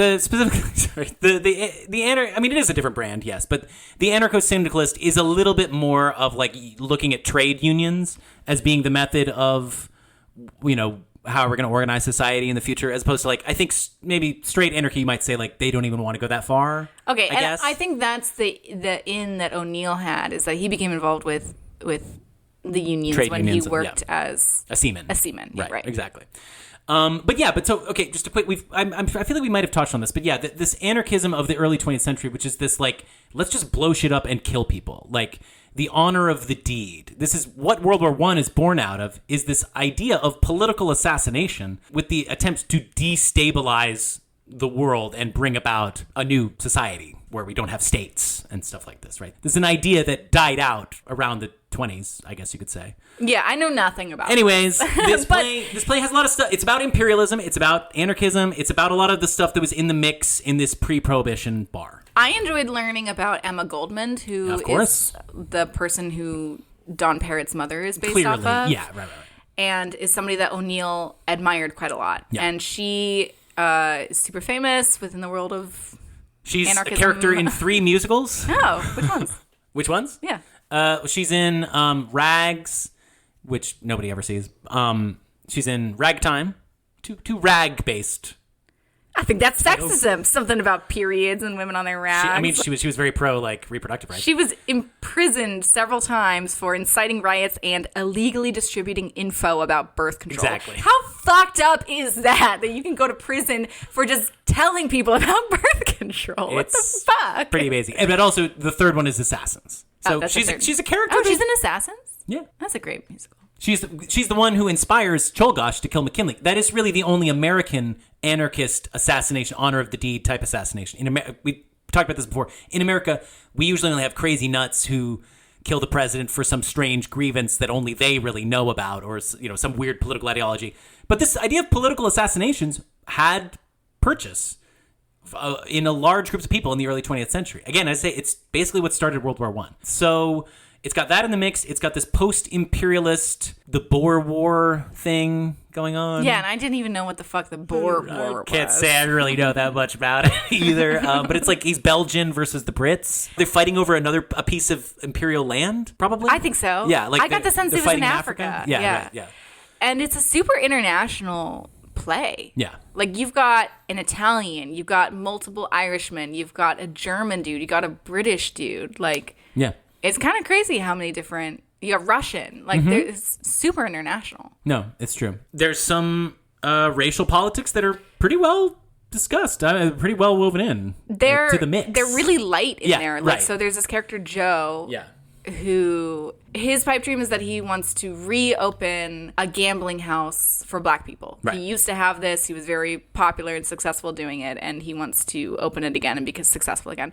But yeah, there are weird racial dynamics that are very understated where, like, he's the only one who's put to work, aside from the bartenders, right. But you kind of get the sense that they're not paying Joe. They're just making him work for his free drinks, whereas the other guys don't have to. Like, Joe sweeps the floor, and he has to turn the customers away for Harry's birthday.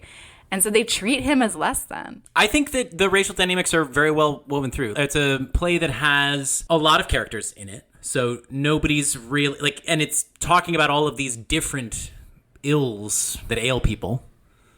And it's weird. Like, you would think that, he's got this black character who's going to make some racial commentary. Maybe that's going to feel a little slotted in and not important enough, or not like he's giving it enough weight. But I don't know. It's just like, it feels like he's got bona fides to talk about that kind of stuff, and to the degree that it does. Yeah, absolutely. So I mentioned some understated aspects of the racial dynamics, but they directly address this throughout the play. And like you said, it's woven in, where characters are like, oh, you know what? We like you because, like, you're not really black. You're white. Like, so you're like, cool, you know? Yeah, he's like, I don't like that. Yeah, like, for the majority of the play, he's just kind of biting his tongue. But then at the end, he's like, partway through, he's like, fuck you guys. I'm proud that I'm black. Exactly. And that just felt so ahead of its time. When was it written? In the 40s? Well, so he started writing this play in June of 1939. Completed the final draft supposedly in December of 1939. 6 months. That's crazy. Like, and this is when Hitler had begun his march across Europe. Oh, yeah. That's another thing that apparently really influenced how pessimistic the play is. Right. And this is probably why he's, like, pivoting from this previous idea of, I'm going to do this epic series of 10 plays about all of human history, to doing, like, maybe I should just write about the stuff I haven't focused on in my own life enough. After he completed the draft of Iceman Cometh, he wrote to his publisher, he's like, yeah, I wrote this, but, like, I don't think I'm going to be able to write anything else for a while. Like, this war news is really getting me down. And then a couple weeks later, he's like, I'm writing another thing. And it was Long Days Turning into Night. And he started the notes for both plays on the same day. Wow. Like, so, but again, yeah, it's stuff he'd been thinking about his entire life. And they're both autobiographical. That he'd been ready to write these plays, clearly, for a while. But yeah, the war and the depressingness, and this was the reason why he didn't want the play performed until after the war. Because he said something about that, he's like, this idea of getting rid of your pipe dreams would feel unpatriotic during the war. Interesting. He clearly really thought about the appropriateness of timing. Yeah, it's so interesting. He's like, people aren't ready for this yet. Like, I got this in my back pocket, but they'll get it when they need it, you know? So, prostitution and the nature of sex work, I would say, are another theme. Yeah, I mean... What do you think about the idea of, like, needing to admit to yourself that you're a pimp or that you're a whore? I just didn't understand the difference between a whore versus a tart. Is that the word? Yeah. Like, they were like, I'm just a tart. I'm not a whore. And I'm like, oh, is it just... slut versus whore, like, they're different? Like, I mean, I know that they're different, but does like tart imply slut versus prostitute is I do think level? That there's this idea that any woman who's in this world, like, who's this close to the edge, she's always going to be on the verge of becoming a whore. Yeah. Right? Like that's kind of... Women don't have that much else that they can use at their disposal because they're not allowed into so many different areas of life, so... If you're hanging out at Harry's bar with this kind of person who's really at the end of their rope and has nothing... Like, if you're really at this low part of society and you're a woman, you're always going to be negotiating with yourself, like... Okay, is today the day I become a whore? Or, like, is today the day I admit that this is who I am? You know? Yeah. It's weird because the depiction of them, like, objectively, just thinking about it, like... They're dressed up like they're can-can dancers. Yeah, but also, like, everybody else in that bar, not including the bartenders, but everybody else are alcoholics who are severely ill. Right. And their lives are ruined because of that. And the prostitutes they're a little different than everybody else, but they're still treated as, like, they've got pipe dreams. They're in a real, like, they're shitty. Despite the fact that, like, objectively... They're not alcoholics. They're not alcoholics. They're just in a fucked up situation in society, you know? But the movie isn't like, oh, isn't it fucked up for women? No. You know what I mean? It's not like that at all. It's treating the women... on the exact same level as the men, which I'm not even complaining about. Like, you know, like, it's interesting because, like, what do you think about the sexual politics? It's like, it's not like I think that every, like, Like, I am pro sex work. Of course, yeah. That doesn't mean I think that, like, everybody involved in sex work is a saint. You know what I mean? I have to say, like, and again, I maybe I shouldn't be giving you this insight, but you spend 4 hours thinking about stuff with these characters. Right. You're just kind of sitting around, and they're going to come back to that guy, and maybe sometimes, it's 4 hours long, and maybe you're tuning out some of the stuff that some of the people are talking about, or you're, getting more and more engaged with this time when they're relaying their problem, whatever. I was having a lot of thoughts about thinking, I'm like, I feel like I would like being a pimp. I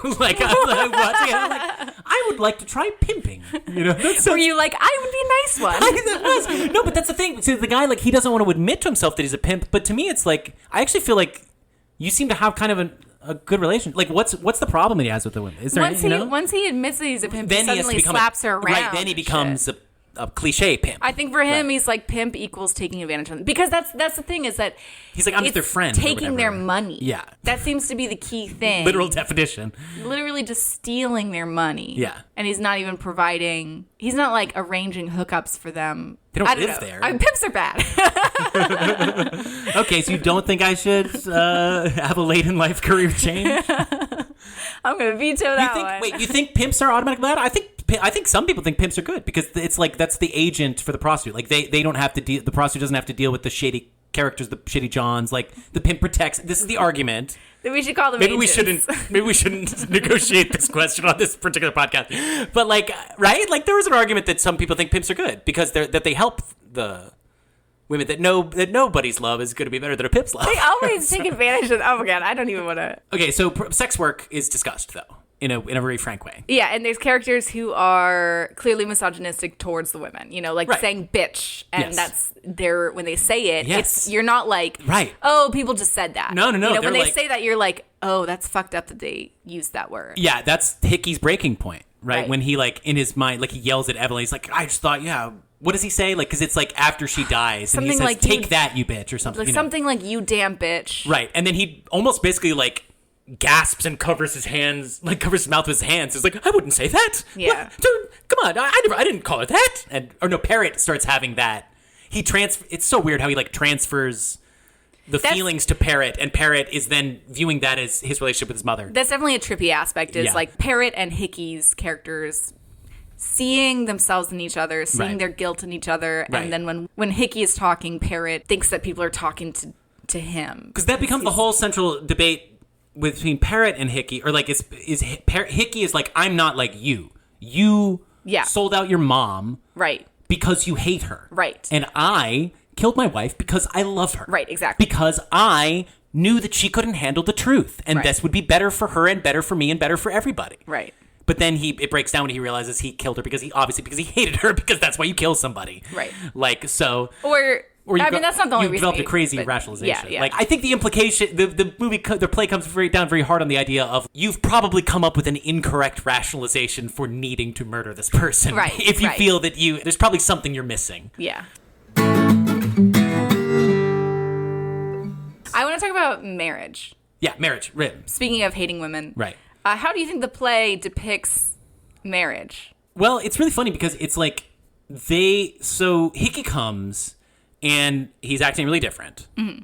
And all anybody has said really about Hickey before he comes is that he's always joking about his wife fucking the Iceman. Like, that's their favorite thing about him. Is like he's always making this crazy joke about his wife and the Iceman. You got to hear this, Right. And so that's what they clearly that's what he talks about all the time. Like every time he comes to this bar. Hickey is a salesman who comes to this bar twice a year. Yeah.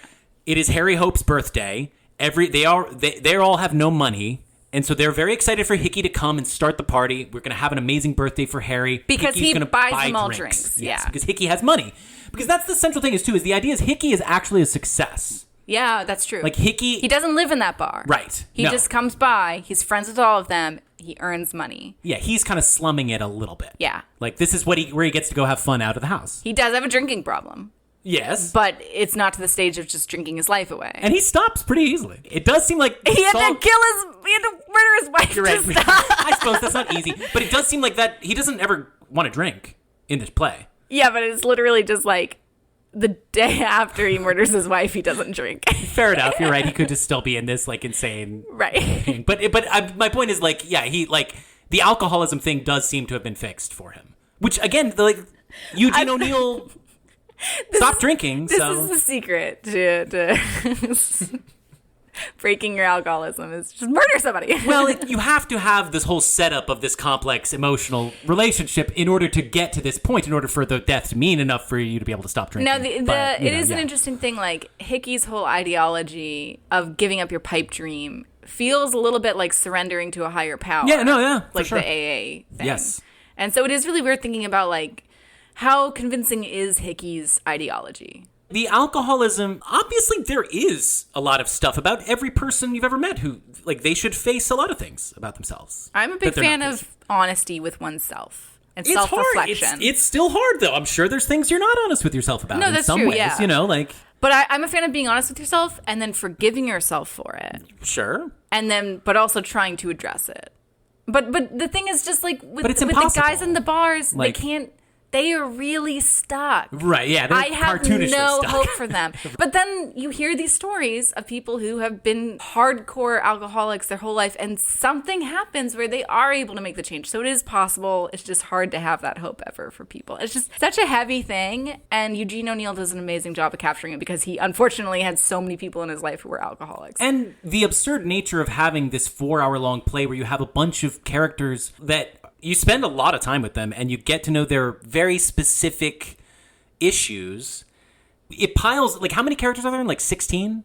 I don't even know, and one of them was cut entirely for this. Like, there's a whole other character that they didn't include in the movie. That's why it's 1 minute shorter? That's why it's 1 minute less than 4 hours? It's funny. Part of O'Neill's brilliance and making this extremely hopeless subject matter palatable is he piles on the misery with this cavalcade of characters, and each one having a problem that's more ridiculous than the last. There's something about the nature of, like, one person's problem after another, and it's always something, that it really does... It adds a lightness to the nature of their despair. Like, it makes it funny, kind of. Yeah, there's that one guy who, he's like a former law student. This guy, we got to put a clip of this guy on the social media. Yeah. Let's insert into the episode right now. Oh, yeah. Some of him singing. Oh, come up, she cried, my sailor lad, and you and I'll agree, and I'll show you the prettiest... Rocky! Oh. Hey, please don't make Rocky bust me upstairs. I go crazy alone. I apologize. Man. But I want to insert a clip of him when he's got the DTs, when he's trying to quit drinking. Well, I just came back from the law firm. It's like, we don't have acting like this in movies. I'm going to see the DA this morning about a job on his staff, but that may take time. There may not be an immediate opening. And meanwhile, it'd be a good idea for me to take a case or two on my own, just to prove that my brilliant record in law school was no flash in the pan. He's very comical. It reminded me of the story I read about Eugene O'Neill. Nobody really knows if it's true or not, but it's still a good story, that O'Neill attended Princeton for 1 year, and they think one of the reasons he left is he was kicked out because he threw a beer bottle into the window of Professor Woodrow Wilson. I know. The future president of the United States. Yeah. And I just feel like he must have inserted that former law student character based on, his college days of just getting drunk and doing crazy shit and looking back on how great that was and how much fun that was. But something that Cale said that John Frankenheimer did really wisely was that he didn't ever want the audience to laugh at any of the characters, even when it seems like O'Neill wrote it to be funny. I think a lot of it is pretty funny. And it doesn't play that way in the movie. Right. It doesn't really. I do think Bridges comes pretty close to being pretty funny. Just how broken down he eventually gets. They're clearly doing some makeup and shit. There's one funny part where Hickey starts his monologue, and I think Harry's like, "We don't want to fucking hear this anymore." It's so good. Those are the weirdly theatrical yet real moments. They all talk to each other with this vernacular of it's like how I want to be a law student and stuff or how I'm they all know their thing. These characters refer to their central characteristic to each other constantly. I feel like I'm constantly referencing things to you where I'm like, it's like that thing that I say that's like this, right? Like, do you relate to this, A lot of in-speak. A lot of in-speak, exactly. And that adds to the feeling of camaraderie, which is another theme. Yeah. I would say like friendship is a big part of Right, the play. but then it's like misery loves company because they don't want each other to succeed. Well, because they're all they have. And like Right. that's a big part of like I think that part of the hopefulness you could read in the end of the play is like they are now rid of Hickey, who has become this threat to the group. Right. And they're going to go back to having what little they had, which is them all enjoying their pipe dreams. And laughing. They're happy. They say the same jokes all the time. Like, this is just like, I used to work in a theater where people would make the same jokes to each other for years and years and years and years. I was never into this. This actually was pretty annoying to me. But they seem to get a lot out of it. They seem to really, like, have a lot of camaraderie. Like, I remember they were sort of weirdly obsessed with referencing drive-by fruiting. Anyways.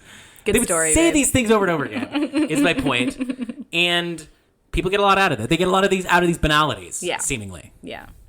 I want to get back to the marriage theme. Okay, so obviously there's a whole thing with Hickey and his wife commenting on marriage. But there are also a lot of other comments on marriage because Harry, the bar owner, his pipe dream is that he's so sad that his wife died, who was the best person in the world, right, that he never wants to leave the bar. Exactly. But the reality is that he actually didn't like his wife that much. Exactly. She kind of sucked. Yes. They had a bad marriage, and that her dying was an excuse for him to just drink more. Right.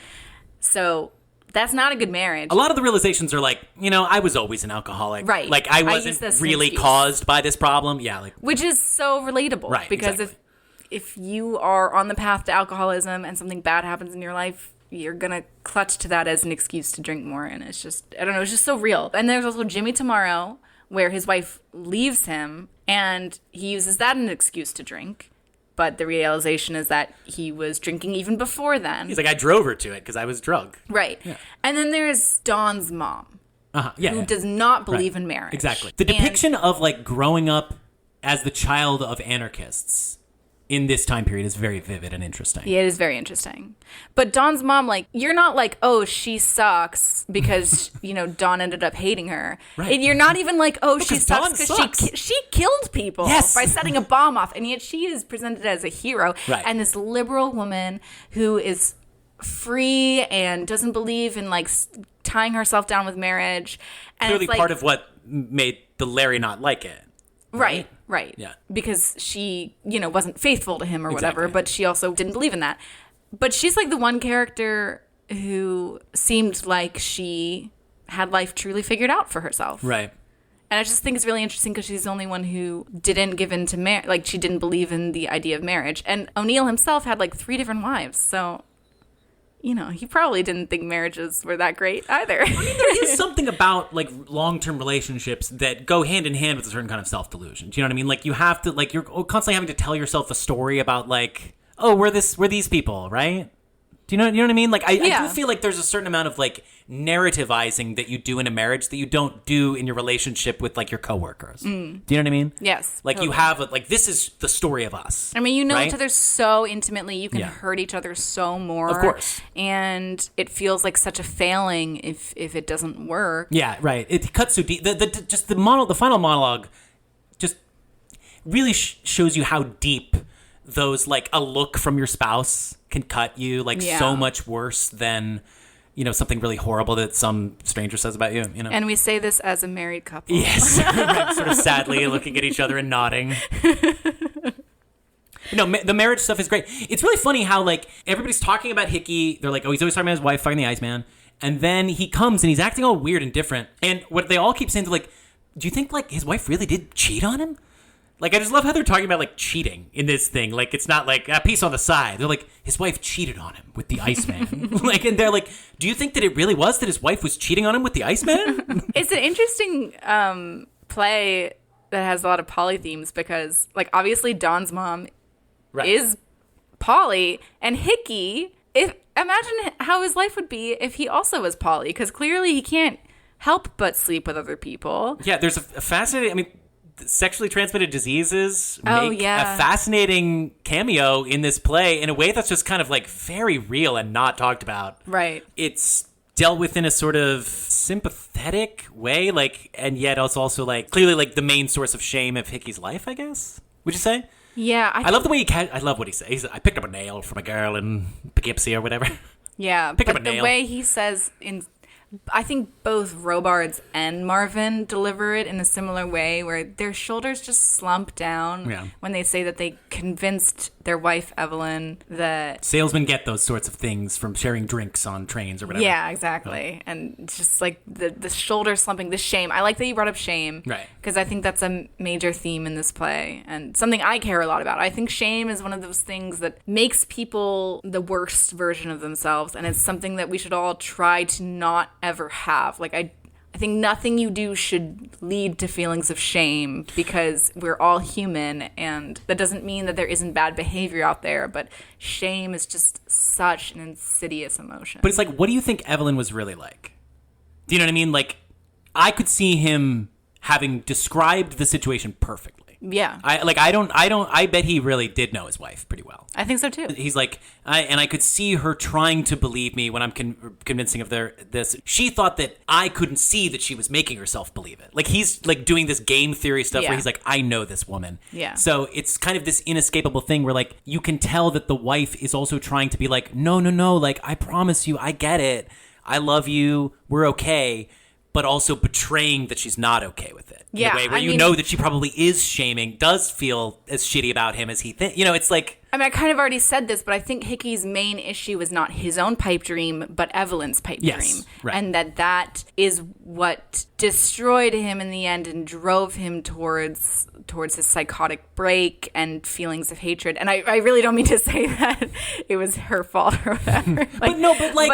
He's feeling a reality. He's not inventing the reality of this dynamic between himself. And then that's why he focuses on the pipe dreams with everybody else, because he has to believe that it was the fault of her constantly believing in him that was the problem. Exactly. It's just so interesting. The play is so interesting.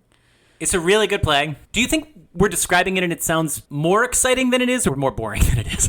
I don't know. It is 4 hours. You are listening to people say the same thing over and over again. But there's a lot of characters, but too. It's really interesting. You never get bored of anybody. No, you might get sleepy. Which, again, like, there's this moment where Hickey starts, like, he's like, I'm sorry, I am getting a little bit sleepy. I'll talk to you guys in a little bit. Just let's go to sleep. And he just, you're yawning right now. Like, as I'm saying You're this. right. No. God damn, it's powerful. It does it. No, like, and you can feel the play being like, I get it. I get what I've been putting you through. It's okay. It's okay to trance out sometimes. I feel like that's kind of what's happening in that moment. It's O'Neill telling you, it's okay to feel a little sleepy right now. We're all feeling a little sleepy.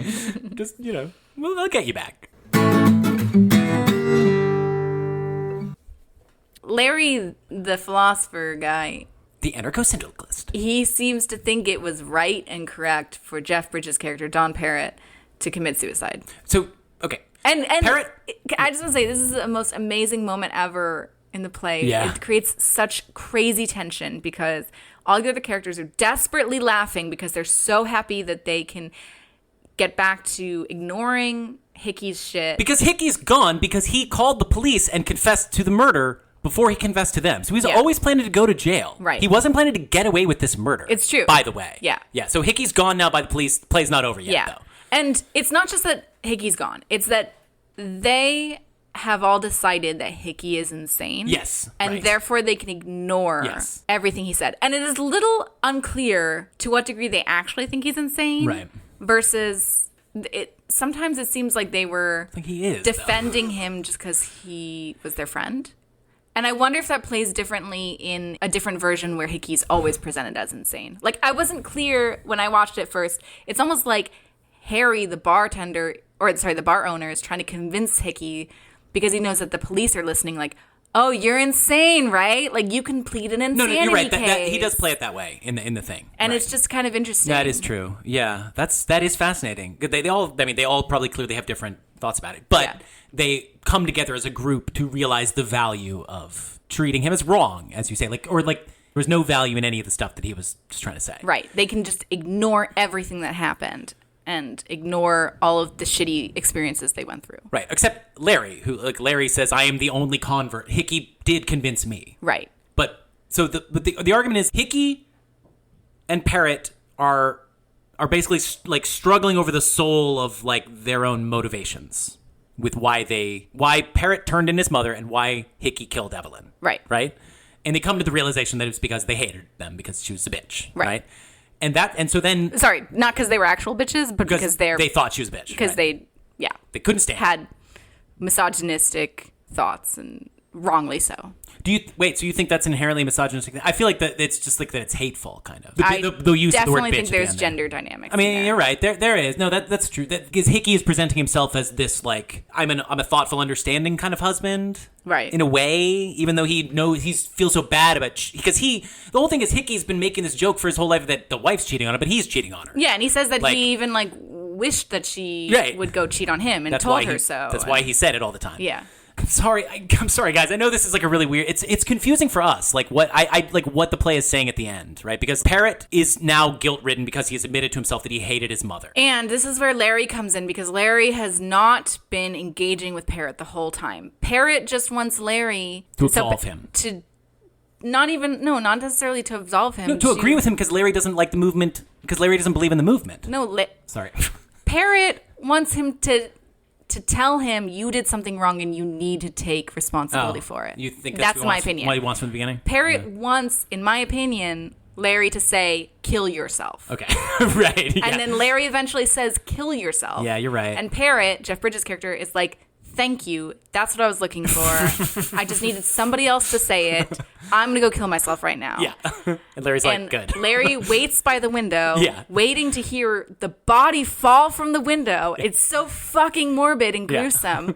He's just sitting there waiting while the rest of the bar people are laughing uproariously on the side. And so you have this crazy tension of you're just sitting for a little while waiting to hear a body fall. Yeah. And you're like, is he going to change his mind and go up and save Parrot? No. You hear a body fall. It's fucking heavy. Yeah, and he's like, ugh. And then the rest of them are just like, oh, that's probably nothing, or whatever, right? Like, and it feels like the play is saying that was correct of Parrot to kill himself. But see, this is where I don't know. Like, that's my point. It's like, I don't, like, who are we supposed to, who's the play on the side of, really, in this? Parrot, Larry, or Hickey? I don't think any of them. I think kind of. The play... I think the side... it's like as pessimistic as it possibly could be. Or, I actually think there's an argument that it is on the side of the rest of the barflies. In that, like, we do, like, these people are living a little too close to reality. But when they're laughing in the end, I mean, this is obviously, like, up to interpretation of how you play it. But when they're laughing at the end, it is a desperate type of laughing. Like, they're still lying to themselves. It's true. It's not true happiness. And again, right, like, this bar will not exist forever. Like, prohibition is coming. These people are all going to be scattered to the winds. Even their friendship is a pipe dream, you know? Right. God, this play. I love it so much. Thanks so much for... This was a great birthday present for me. I feel like this really paid off. Yeah, this was I'm so glad you chose it. I was like, man, this is a downer for a birthday, but it was a great birthday film. Sorry, I was thinking about like singing to you. Yeah. For your birthday, but then I remembered how it's really hard to sing the birthday song, and I'm a really bad singer, so I'm not going to do that. I'm sorry. It's hard to sing a birthday song? It's lots of crazy notes. Crazy notes. What? No, this is a famous thing. People are always like, it sucks that everybody is It's hard to sing in a group. Well, no, you're right. A lot of people actually do suck at it. The notes are weird. A lot of people do. And it's like a particularly hard song to sing, so it's cruel that we force people to sing it to each other. Like, we're forcing them to sing a hard song to each other. We're setting each other up for failure. I promise you, every time I sing it, it sounds really bad. So why don't you sing it right now? No, I'm not. Please sing it right now. I'm really not going to. You sing it and then I'll sing it. We'll both sing Happy Birthday. How much of it do I have to sing? No, this is embarrassing. It's a short song. No, it's long. You're not going to sing to me on my birthday? I hate you. We're trying to force you to sing this song. Okay. You want me to sing it instead? Yes, I really do. You want me to sing my own happy birthday song to myself? Yeah. Okay, my birthday is next episode, so if you want, this can count towards both of us. You'll sing it towards yourself? No, just put both of our names in here. Okay, this is the one birthday thing that everybody's getting? Yeah, okay. For both of us. I mean, people really don't take enough advantage of the birthday song being in public domain. We should be just singing it in every podcast. You could eat up some nice time. Anyways. Happy birthday to you. Happy birthday to you. Happy birthday, dear Sam Lena. Happy birthday to you. That was beautiful. So beautiful. It was beautiful. It was beautiful. It wasn't beautiful. That wasn't true beauty. That was just pure craft. No, okay, it was craft also, but it was also beautiful and way better than if I had sang it. So okay, you all should feel very thankful. Do you want to like it, love it, or gotta have it? That performance? I gotta have that. I always gotta Come have. on, you're overrating that. I always gotta have you singing. I love hearing you sing. Well, then I suppose it's not really a very helpful metric for helping other people to decide what they think about it if you're so biased. It's true. I can't help it. Okay, wait, before we go to like, love it, or gotta have it, I think real quickly, we haven't talked enough about the New Hollywood stuff. Sure. We've already mentioned some New Hollywood tie-in. Right. But I want to explicitly say a couple of things about this movie that make it New Hollywood, because it isn't obviously a New Hollywood film, because it's a play. But I'm telling you, it's on that there Wikipedia page with notable New Hollywood films. Okay, well, that's not enough. Just that's Wiki all I says need. Yes. But I think as we already mentioned, the experimental aspect of the American Film Theater trying to bring theater to the film, the fact that they were experimenting and trying something new is a New Hollywood type thing. Especially because it's also this post-television movement. There's a different relationship that filmed versions of plays had in the 20s, 30s, 40s, and 50s versus after television in a weird way. You don't have New Hollywood in a way without, I mean, a lot of people who come out of television. And also people who, I guess more New Hollywood is associated with people who watched television when they grew up. But there were quite a lot of people we find that we cover who came from television. They tend to be people who bring older. A little more, older, obviously, and they're not the ones you obviously think of when you think of New Hollywood, but They are definitely in there. You know, clearly Frankenheimer is, as I alluded to in that interview, very excited about people like Spielberg and Lucas and Brian De Palma and the newer generation, and he clearly is getting energy and wants to be a part of New Hollywood, I would say. Because again, he's a proto guy. Like Seconds and Manchurian Candidate, these movies are kind of New Hollywood-y in a way. Even though they got Rock Hudson and Frank Sinatra in them, but they're a little bit new and different. But some stuff that is unquestionably New Hollywood is also just the gritty underbelly of society and the bleak, unhappy ending.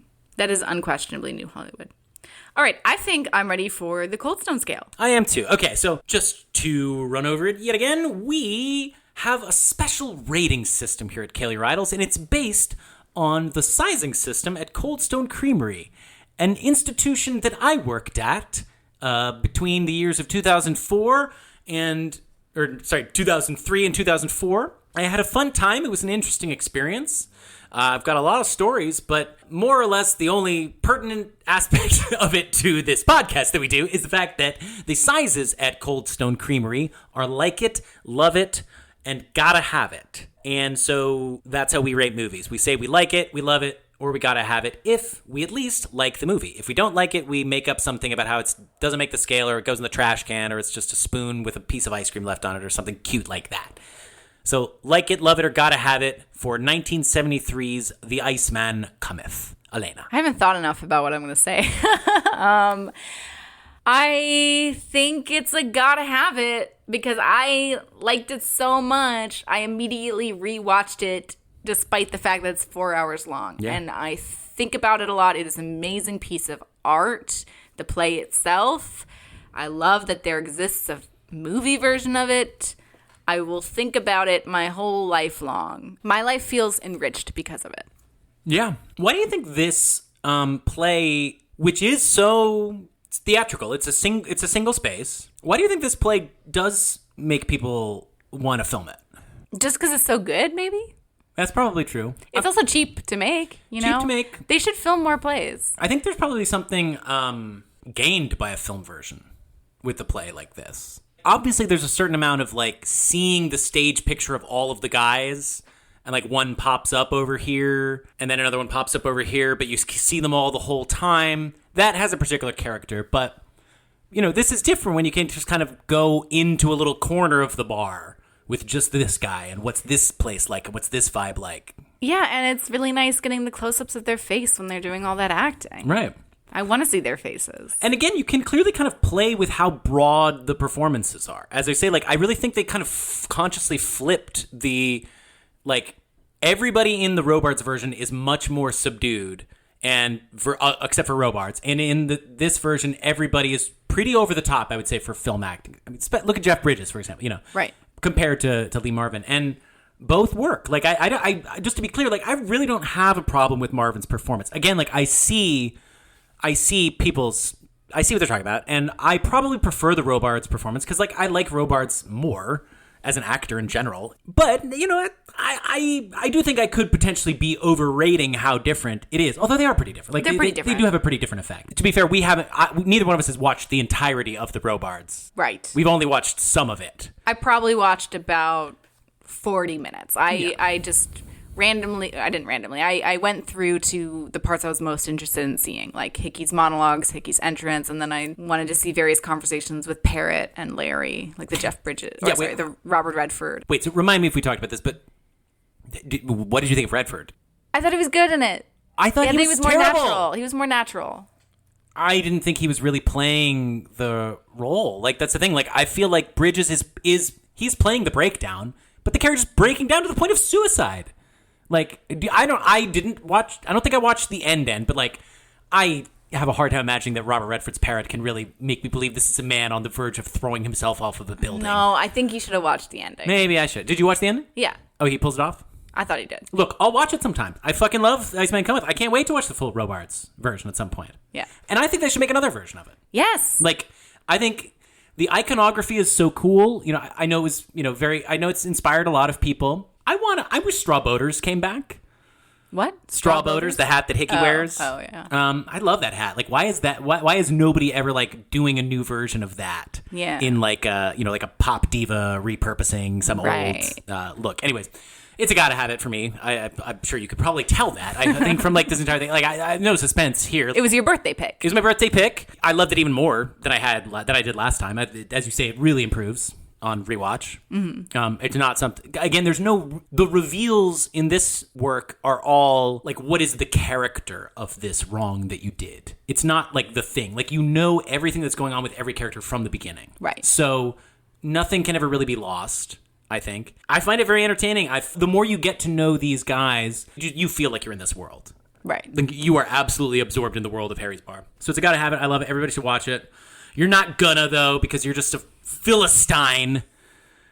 You, the listener. That's right. You should watch this, though. You can break it up into as many parts. You can break it up into 4 parts or more parts, right? Yeah. Pause whenever you need to. It's easy. Yeah. Honestly, like, they moved dialogue around. Yes. When they were putting this on. Sorry. One last thing I need to talk about. Okay. So, sorry that I'm going to keep the thing going. So, did you read anything about Thomas Quinn Curtis? No, I have no idea who that is. So this is a writer and theater critic, and he is listed as the screenwriter, or the adapted screenwriter of this film version. Okay.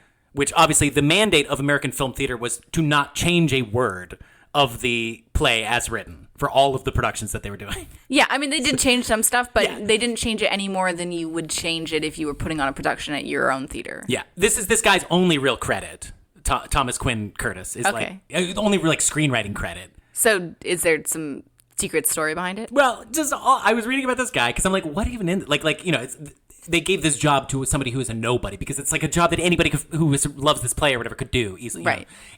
But like on this guy's Wikipedia page, the main entry is relationship with Klaus Mann. So I'm just going to read this Wikipedia entry for the end of this episode. Okay. Doing good. Do you know, am I supposed to know who Klaus Mann is? I have no idea who Klaus Mann is either. Okay. So this is me learning about who Thomas Quinn Curtis and Klaus Mann are. Okay. He was a German anti-Nazi writer. Okay.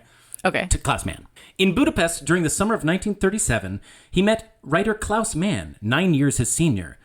A meeting Mann recorded in his diary as, quote, in the evening, picked up the little Curtis, cute, a little blasé, arrogant kid. Mann later wrote of Curtis, the luck and mystery of a first meeting, his hysteria, sadness, intelligence, gentleness, sensuality, his smile, his eyes, moans, lips, expression, voice. In his diaries, Mann refers to him as Curtis Darling and Curtis Dear, or by a nickname he invented, Tomsky. Mann's suicidal novel, Vertiges Fenster, Barred Window, loosely based on the life and death of King Ludwig II of Bavaria and first published in the Netherlands in 1937, is dedicated to Curtis.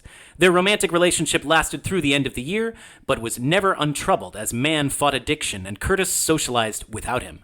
Despite the brevity of their romantic relationship, for years they saw each other and spoke at great intervals, and Curtis remained, quote, the great love of Mann's life. Damn, I'd watch a movie about those two. I've never heard of them, but that's like... Wait, when you said moans, I was like, no, this is juicy. Curtis was interviewed by the Federal Bureau of Investigation about Mann's sexual behavior as part of their surveillance of German emigres during World War II.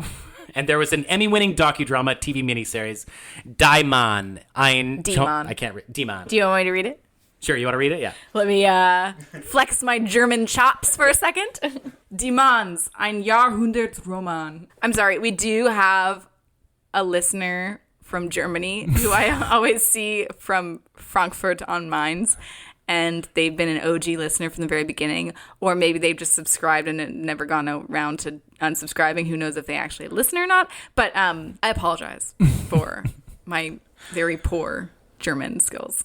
But it's not every day I want to read you a random Wikipedia entry of this person. And I feel like that delivered, right? Yeah, that was great. Thank you. That was great. Of course. I want to watch that docudrama. This is clearly one of the most famous things about these people's lives is just that they fucked each other. They're like, have you heard about the fact that these two fuck? It's crazy. They did it for a year and then they stopped, but they were into it.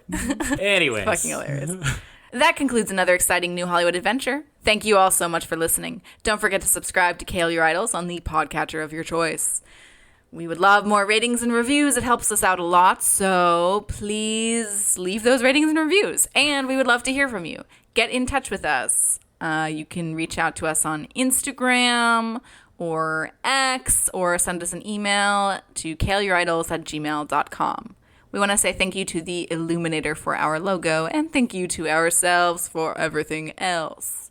Please join us next episode, where we will be celebrating my birthday.